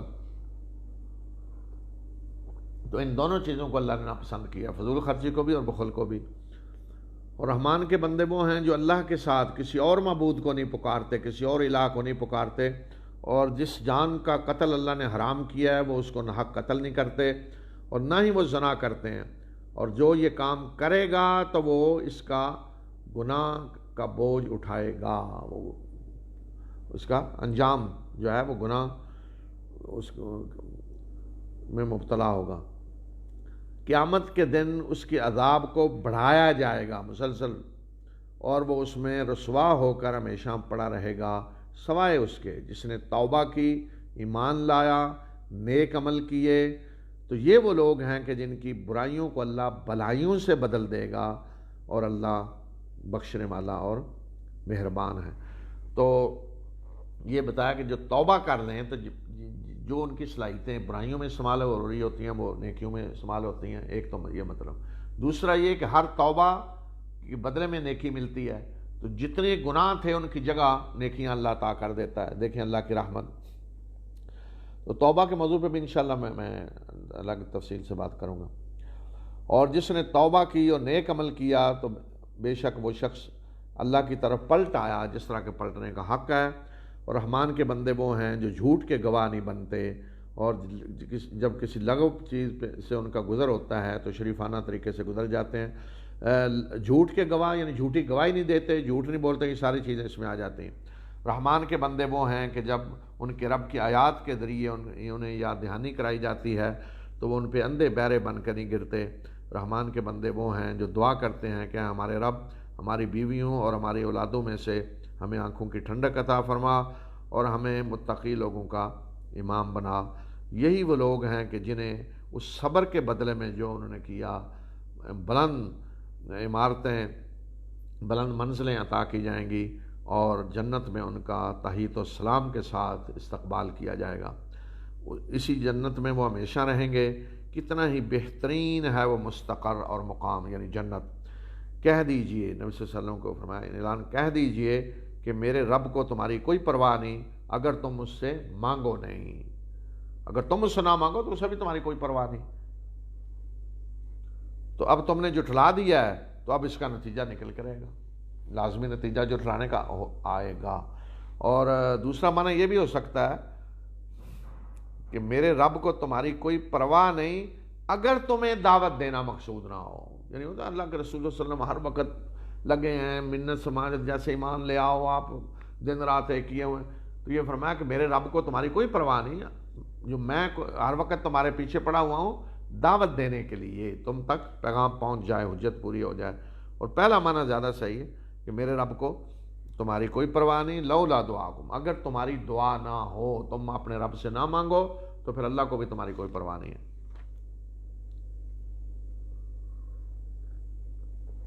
تو یہ سورہ فرقان ختم ہوگی، آگے سورہ شعراء شروع ہو رہی ہے۔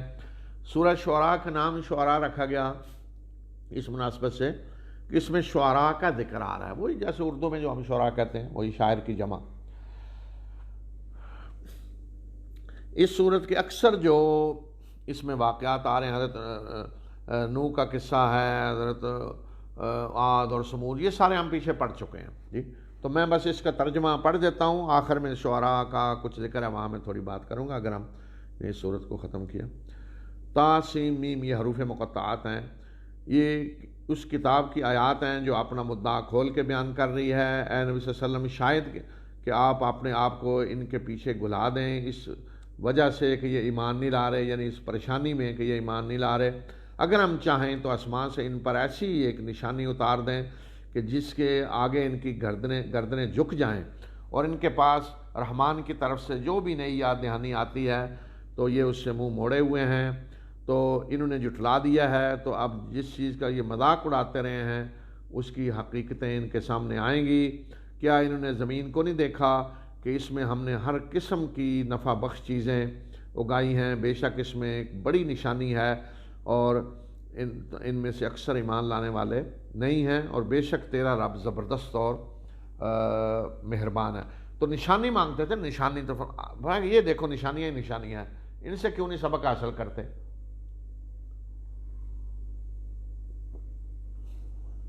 اور اس وقت کو یاد کرو کہ جب تیرے رب نے موسیٰ کو پکارا، یعنی مدین سے آتے ہوئے، کہ ظالم قوم کے پاس جا، فرعون کی قوم، اور وہ ڈریں گے نہیں، ڈرتے نہیں ہیں۔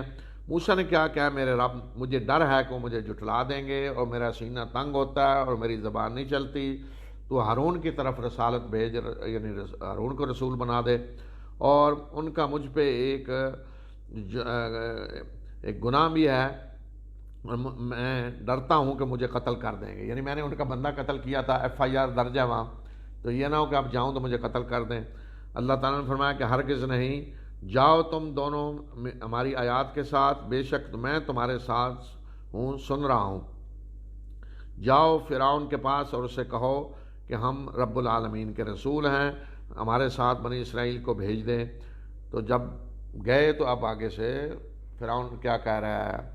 فرعون نے کہا کہ کیا ہم نے تمہیں بچپن میں ہمارے ہاں نہیں پالا؟ موسیٰ کو کہہ رہا ہے، وہ کیا تم اپنی عمر کے بہت سارے سال ہمارے درمیان نہیں رہا، اور پھر تم نے وہ حرکت کی جو تم نے کی، اور تم ناشکروں میں سے ہو، یعنی بندہ قتل کر کے چلے گئے اور اب آئے رسول بن کے آگے۔ فرعون نے دیکھے کیا آگے سے جواب دیا کہ ایک تو ہم نے بچپن میں پالا، پھر ہمارا بندہ قتل کیا اور چلے گئے، تو اب کہہ رہے ہیں جی میں اللہ کا رسول ہوں۔ حضرت موسیٰ نے کیا جواب دیا؟ موسیٰ نے کہا کہ وہ تب میں نے وہ کام کیا، اور اس وقت وہ کام مجھ سے نادانستگی میں ہوا، جان بوجھ کے نہیں میں نے کیا، میں نے تو گھونسا مارا، بندہ مر گیا، گھونسے سے نہیں مرتا۔ اور پھر مجھے جب تمہاری طرف سے اندیشہ ہوا کہ تم مجھے قتل کرو گے تو میں یہاں سے بھاگ گیا، اور پھر میرے رب نے مجھے قوت فیصلہ عطا کی، حکم یعنی نبوت، اور مجھے رسولوں میں سے بنایا۔ اور یہ تیرا احسان جو تو جتلا رہا ہے کہ ہم نے تمہیں پالا، یہ احسان جو تو مجھ پہ جتلا رہا ہے تو وہ اس وجہ سے تھا کہ تو نے بنی اسرائیل کو غلام بنایا ہوا تھا۔ اگر تو نے غلام نہ بنایا ہوتا، بچوں کو قتل نہ کرتا، تو میری ماں کیوں مجھے صندوق میں ڈالتی اور تمہارے گھر مجھے اللہ پہنچاتا؟ یہ تم نے جو حرکت کی تھی اس کا نتیجہ تھا یہ۔ فرعون نے کہا کہ رب العالمین کیا ہے؟ موسیٰ نے جواب دیا کہ رب العالمین جو آسمانوں اور زمین اور ان کے درمیان کی سب چیزوں کا مالک ہے، پیدا کرنے والا ہے، رب ہے، اگر تم یقین کرنے والے ہو۔ فرعون نے اپنے ارد گرد کے لوگوں سے کہا کہ کیا سنتے نہیں ہو؟ سنو دیکھو کیا کہہ رہے ہیں، مذاق اڑا رہے ہیں نا۔ موسیٰ نے جواب دیا تمہارا بھی رب، تمہارے پہلے آباء و اجداد کا بھی رب، یہ ہے رب العالمین۔ فرعون نے کہا کہ تمہارے رسول صاحب جو تمہاری طرف بھیجے گئے ہیں یہ کوئی خبتی ہیں۔ موسیٰ نے جواب دیا مشرق اور مغرب اور ان کے درمیان کی تمام چیزوں کا رب، یہ ہے رب العالمین، اگر تم عقل سے کام لیتے ہو۔ فرعون نے کہا کہ اگر تو نے میرے سوا کسی اور کو الہ بنایا تو میں تجھے جیل میں ڈال دوں گا۔ موسیٰ نے کہا کہ اگرچہ میں تمہارے پاس کو واضح نشانی بھی لے کر آؤں کہ میں اللہ کا رسول ہوں۔ فرعون نے کہا کہ اگر تم سچے ہو تو لاؤ نشانی۔ موسیٰ نے اپنا عصا پھینکا اور دیکھتے ہی دیکھتے وہ ایک واضح اژدہا بن گیا، اور اس نے اپنا ہاتھ کھینچ کے نکالا تو وہ دیکھنے والوں کے لیے چمک رہا تھا۔ تو فرعون نے اپنے ارد گرد کے اپنے سرداروں کو کہا، یعنی سلطنت کو، کہ یہ تو ایک ماہر جادوگر ہے، یہ اپنے جادو کے اثر سے تمہیں تمہاری سرزمین سے نکالنا چاہتا ہے، تو بتاؤ تم کیا مشورہ دیتے ہو؟ انہوں نے کہا اسے اور اس کے بھائی کو روکے رکھیں اور شہروں میں ہرکارے بھیج دیں جو تمہارے پاس ہر قسم کے ماہر جادوگر کو لے آئیں۔ تو جادوگر ایک خاص دن کے مقررہ وقت کے لیے اکٹھے کیے گئے اور لوگوں سے کہہ دیا گیا کہ کیا تم بھی اکٹھے ہوتے ہو، یعنی آ جاؤ تم بھی تماشا دیکھو، شاید کہ ہم تاکہ ہم جادوگروں کا ساتھ دیں اگر وہ غالب آنے والے ہوں، یعنی دعوت واد دیں انہیں۔ سب لوگوں کو بلایا۔ پھر جب جادوگر آ گئے تو انہوں نے فرعون سے کہا کہ اگر ہم غالب آ گئے تو کیا ہمیں کوئی اجر بھی ملے گا؟ فرعون نے کہا ہاں اجر بھی ملے گا، اور بے شک پھر تو تم بڑے میرے مقرب بن جاؤ گے۔ موسیٰ نے ان سے کہا کہ ڈالو جو کچھ تم نے ڈالنا ہے، کرو مظاہرہ جادو کا۔ پھر جب انہوں نے اپنی رسیاں اور لاٹھیاں ڈالیں تو انہوں نے کہا کہ فرعون کے اقبال کی قسم بے شک ہم ہی غالب ہونے والے ہیں۔ تو موسیٰ نے اپنا عصا ڈالا تو دیکھتے ہی دیکھتے جو کچھ انہوں نے گھڑا ہوا تھا وہ سب کو نگل گیا۔ جادوگر سجدے میں گرا دیے گئے تو وہ پکار اٹھے کہ ہم ایمان لے آئے رب العالمین پہ، موسیٰ اور ہارون کے رب پہ۔ فرعون نے جواب میں کہا کہ کیا تم ایمان لائے ہو اس سے پہلے کہ میں تمہیں اجازت دوں؟ بے شک یہ تمہارا بڑا گرو ہے جس نے تمہیں جادو سکھلایا ہے، تو جلدی تمہیں معلوم ہو جائے گا کہ اب اس کا نتیجہ کیا نکلتا ہے۔ میں تمہارے ہاتھ اور پاؤں مخالف سے میں سے کاٹ دوں گا اور تم سب کو سولی پہ چڑھا دوں گا۔ تو جادوگروں نے جواب میں کہا کہ کوئی ڈر نہیں، کوئی پرواہ نہیں، بے شک ہم اپنے رب کی طرف پلٹ کر جانے والے ہیں۔ بے شک ہم تو امید رکھتے ہیں کہ ہمارا رب ہماری خطائیں معاف کر دے گا، اس وجہ سے کہ ہم سب سے پہلے ایمان لانے والے بنے ہیں۔ اور ہم نے موسیٰ کو وحی کی کہ میرے بندوں کو راتوں رات لے کے نکل جا، بے شک تمہارا پیچھا کیا جائے گا۔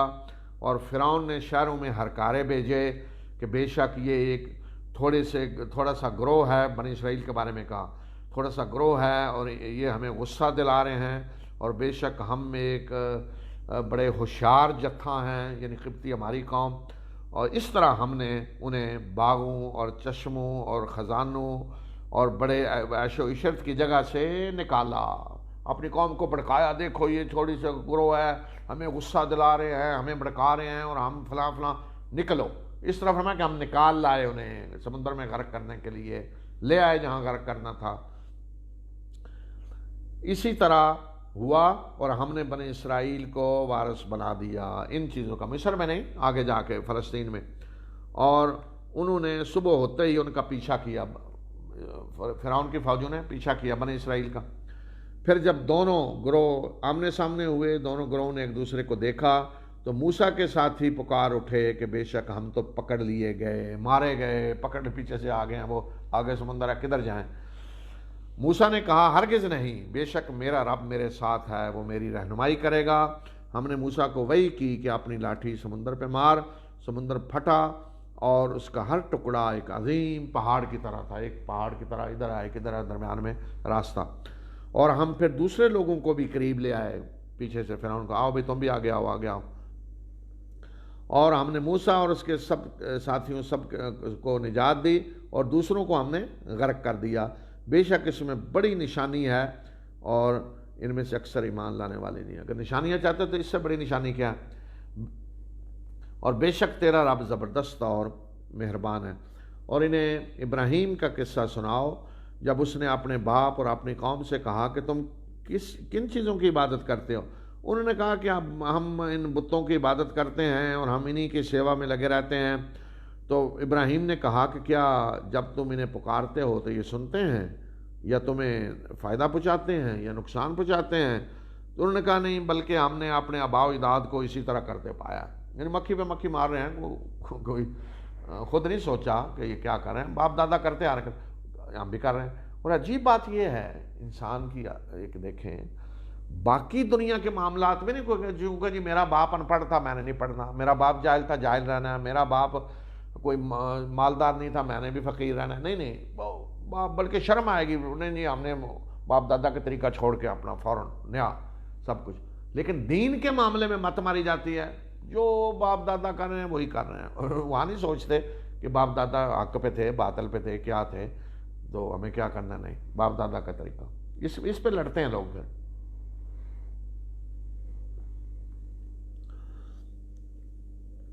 تو جب انہوں نے کہا کہ بس ہم نے باپ دادا کو پایا کہ وہ یہی کر رہے تھے تو ہم بھی کر رہے ہیں، تو ابراہیم نے کہا کہ کیا تم نے غور کیا کہ جن کی تم عبادت کرتے ہو تم بھی اور تمہارے پہلے آباء و اجداد بھی، کہ ان کی کیا حقیقت ہے، غور بھی کیا اس پہ؟ بے شک یہ تو دشمن ہے میرے بھی سوائے رب العالمین کے، رب العالمین کے سوا یہ سب جن کو پوچھتے ہو نا یہ سب میرے دشمن ہیں۔ وہی ہے جس نے مجھے پیدا کیا، وہی میری رہنمائی کرتا ہے، اور وہی ہے جو مجھے کھلاتا ہے، مجھے پلاتا ہے، اور جب میں بیمار ہوتا ہوں تو وہی ہے جو مجھے شفا دیتا ہے۔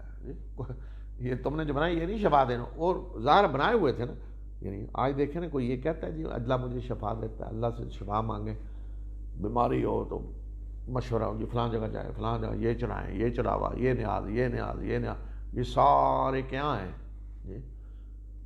کوئی اللہ کی طرف بھی آتا ہے کہ اللہ شفا دینے والا، اللہ سے دعا کریں مانگیں؟ نہیں، اندازہ کریں۔ تو ابراہیم نے کہہ رہے ہیں کہ میں جب بیمار ہوتا ہوں تو وہ اللہ ہی ہے جو مجھے شفا دیتا ہے، اور وہی مجھے موت دے گا، اور وہی مجھے زندہ کرے گا، اور میں امید رکھتا ہوں کہ وہ قیامت کے دن میری خطائیں معاف کرے گا۔ اے میرے رب مجھے قوت فیصلہ عطا کر اور مجھے نیک لوگوں کے ساتھ شامل کر۔ یہ دعا کس کی ہے؟ ابراہیم، جن کی دیکھ رہے ہیں اللہ تعالیٰ جگہ جگہ ملت ابراہیمی، تمہارے باپ ابراہیم کا راستہ، یہ ہے ابراہیم کا راستہ، یہ ہے حضرت ابراہیم کی دعا۔ اور میرے لیے پیچھے آنے والوں میں سچی نام مری رکھ، سچا ذکر میرا، اور مجھے نعمتوں والی جنت کے وارثوں میں شامل کر دے۔ اللہ اکبر۔ اور میرے باپ کو بخش دے، بے شک وہ گمراہوں میں سے تھا۔ بعد میں انہوں نے برات کا اعلان کر دیا۔ اور مجھے اس دن رسوا نہ کرنا جس دن لوگوں کو اٹھایا جائے گا، جس دن نہ مال فائدہ دے گا نہ اولاد۔ وہی کامیاب ہوگا کہ جو اللہ کے پاس قلب سلیم لے کر آیا، وہ دل جس میں کوئی شرک، کوئی نفاق، کچھ نہیں ہے۔ اور جنت کو متقی لوگوں کے قریب لایا جائے گا، اور بہکے ہوئے لوگوں کے لیے جہنم کو بھی بے نقاب کر دیا جائے گا کہ یہ ہے جہنم جس میں تم نے جانا ہے۔ اور ان سے کہا جائے گا کہ کہاں ہیں وہ جن کو تم اللہ کے سوا پوجا کرتے تھے، عبادت کرتے تھے؟ کیا وہ تمہاری مدد کر سکتے ہیں یا اپنی ہی کو مدد کر سکتے ہیں؟ اور پھر اوندے منہ اسی جہنم میں انہیں بھی، ان سب کو گرا دیا جائے گا، اور سارے بہکے ہوئے اور جو ہیں ان کو بھی،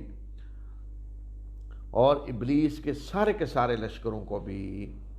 اور پھر وہاں وہ جہنم میں آپس میں جھگڑتے ہوئے، بحث کرتے ہوئے کہیں گے کہ اللہ کی قسم بے شک ہم واضح گمراہی میں مبتلا تھے جب ہم تمہیں رب العالمین کے ساتھ برابر کرتے تھے، ہم پلہ، ہم سر بناتے تھے، اور ہمیں نہیں گمراہ کیا۔ وہ وہاں جہنم میں کہہ رہے ہیں، اور ہمیں ان مجرموں نے گمراہ کیا، اور آج کوئی ہمارا سفارشی نہیں ہے، نہ کوئی سرگرم دوست ہے۔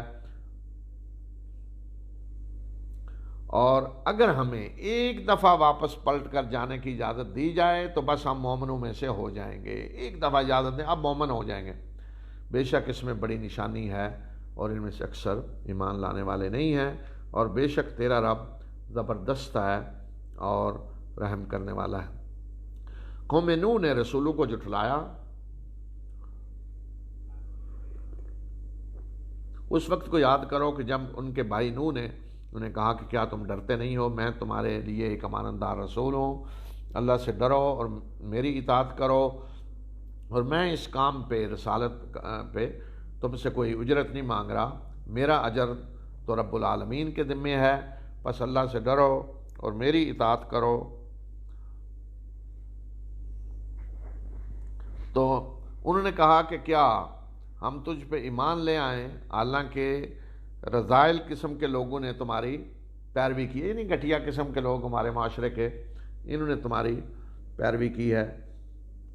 تو نوح نے کہا کہ مجھے کیا علم کہ یہ کیا کرتے رہے، باقی پہلے کیا تھے مجھے نہیں پتا، میں تو اب جانتا ہوں ایمان لے آئے، ان کا حساب ان کے رب کے پاس ہے، اگر تم جانو، یہ اللہ کو پتہ ہے کیا کرتے رہے ہیں، میری ذمہ داری نہیں ہے، میں تو اب دیکھ رہا ہوں کہ یہ اب ایمان لے آئے، اور میں مومنوں کو دتکارنے والا نہیں ہوں، میں تو صرف اور صرف واضح خبردار کر دینے والا ہوں۔ انہوں نے کہا کہ اے نوح اگر تو باز نہ آیا تو تجھے سنگسار کر دیا جائے گا۔ نوح نے کہا کہ اے میرے رب، بے شک میری قوم نے مجھے جھٹلا دیا، اور تم میرے اور ان کے درمیان فیصلہ کر دے، اور مجھے اور جو میرے ساتھ مومن ہیں ان کو نجات دے۔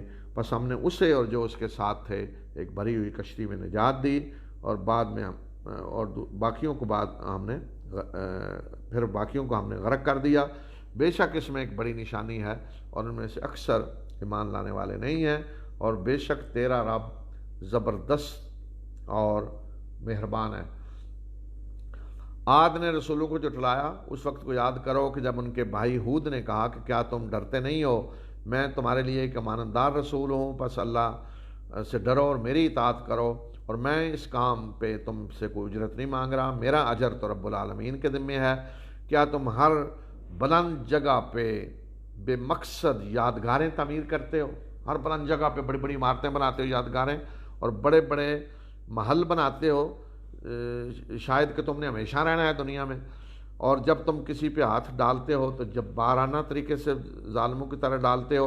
بس اللہ سے ڈرو اور میری بات مانو, اور اس اللہ سے ڈرو کہ جس نے تمہیں وہ کچھ دیا جو تم جانتے ہو. اس نے چوپایوں اور بیٹوں کے ذریعے تمہاری مدد کی, مال دیے, مویشی اور اولاد دی, اور باغ اور چشمے, اور مجھے تمہارے بارے میں ایک بڑے دن کے عذاب کا اندیشہ ہے. انہوں نے جواب دیا کہ تو ہمیں نصیحت کر یا نہ کر برابر ہے, ہم پہ کوئی اثر نہیں ہوگا.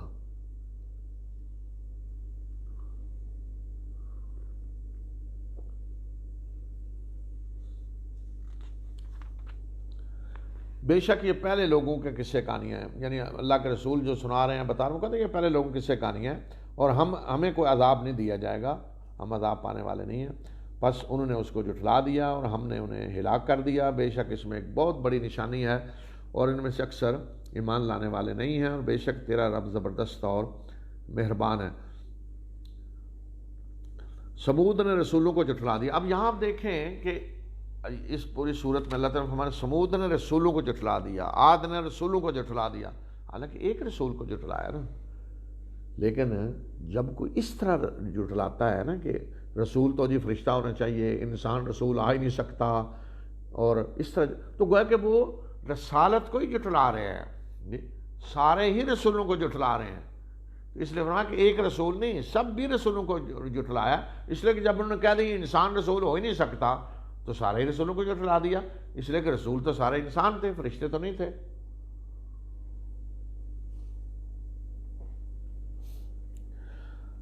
سمود نے رسولوں کو جھٹلا دیا. اس وقت کو یاد کرو کہ جب ان کے بھائی صالح نے انہیں کہا کہ کیا تم ڈرتے نہیں ہو, میں تمہارے لیے ایک امانتدار رسول ہوں, بس اللہ سے ڈرو اور میری بات مانو, اور میں اس کام پہ تم سے کوئی اجرت نہیں طلب کر رہا, میری اجرت تو رب العالمین کے ذمہ ہے. کیا تم یہاں اسی حالت میں جس میں ہو بے خوف امن کے ساتھ چھوڑ دیے جاؤ گے, باغوں میں اور چشموں میں اور کھیتوں میں, کھجور کے ایسے نخلستانوں میں جن کے پھل رس بھرے ہیں, اور تم پہاڑوں میں خوشی خوشی گھر تراشتے رہو گے, یعنی اسی طرح چھوڑ دیا جائے گا, اللہ تعالیٰ باز پرس نہیں کرے گا. بس اللہ سے ڈرو اور میری اطاعت کرو, اور جو لوگ حد سے بڑے ہوئے ہیں ان کی بات نہ مانو, جو زمین میں فساد پھیلاتے ہیں اور اصلاح نہیں کرتے. انہوں نے کہا کہ اے صالح بے شک تو سحر زدہ ہے, جادو کیا ہوا ہے تم پہ, اور اللہ کے ہر رسول کو ایسا ہی کہا انہوں نے, اور تو اس کے سوا کچھ نہیں کہ ہماری طرح کا ایک انسان ہے, اور اگر تو سچا ہے تو کوئی نشانی لا, کو معجزہ دکھا ہمیں. صالح نے کہا کہ یہ ایک اونٹنی ہے, اس کے لیے ایک مقرر دن پانی پینے کی باری ہوگی, اور تمہارے باقی جانوروں کے لیے ایک معین دن ہوگا پانی پینے کے لیے. یہ اونٹنی اللہ کی نشانی آ گئی, اب تم ایک دن یہ پانی پیے گی, باقی اپنی باری پہ پی, جس دن اس کی باری ہے کوئی تمہارا جانور نہیں آئے گا قریب, اور بری نیت سے اس کو ہاتھ نہ لگانا ورنہ ایک بڑے دن کا عذاب تمہیں آ پکڑے گا. انہوں نے اس کو قتل کر دیا اور وہ نادم بن کر رہ گئے, جو کیا تھا اس پہ پچھتاتے رہے.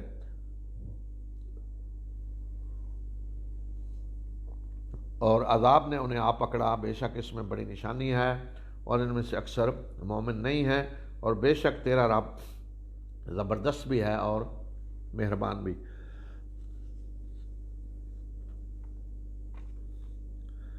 قوم لوط نے رسولوں کو جھٹلایا. اس وقت کو یاد کرو کہ جب ان کے بھائی لوط نے انہیں کہا کہ کیا تم ڈرتے نہیں ہو, میں تمہارے لیے کہ مانندار رسول ہوں، پس اللہ سے ڈرو اور میری اطاعت کرو، اور میں اس کام پہ تم سے کوئی اجر نہیں مانگتا، میرا اجر تو رب العالمین کے ذمہ ہے۔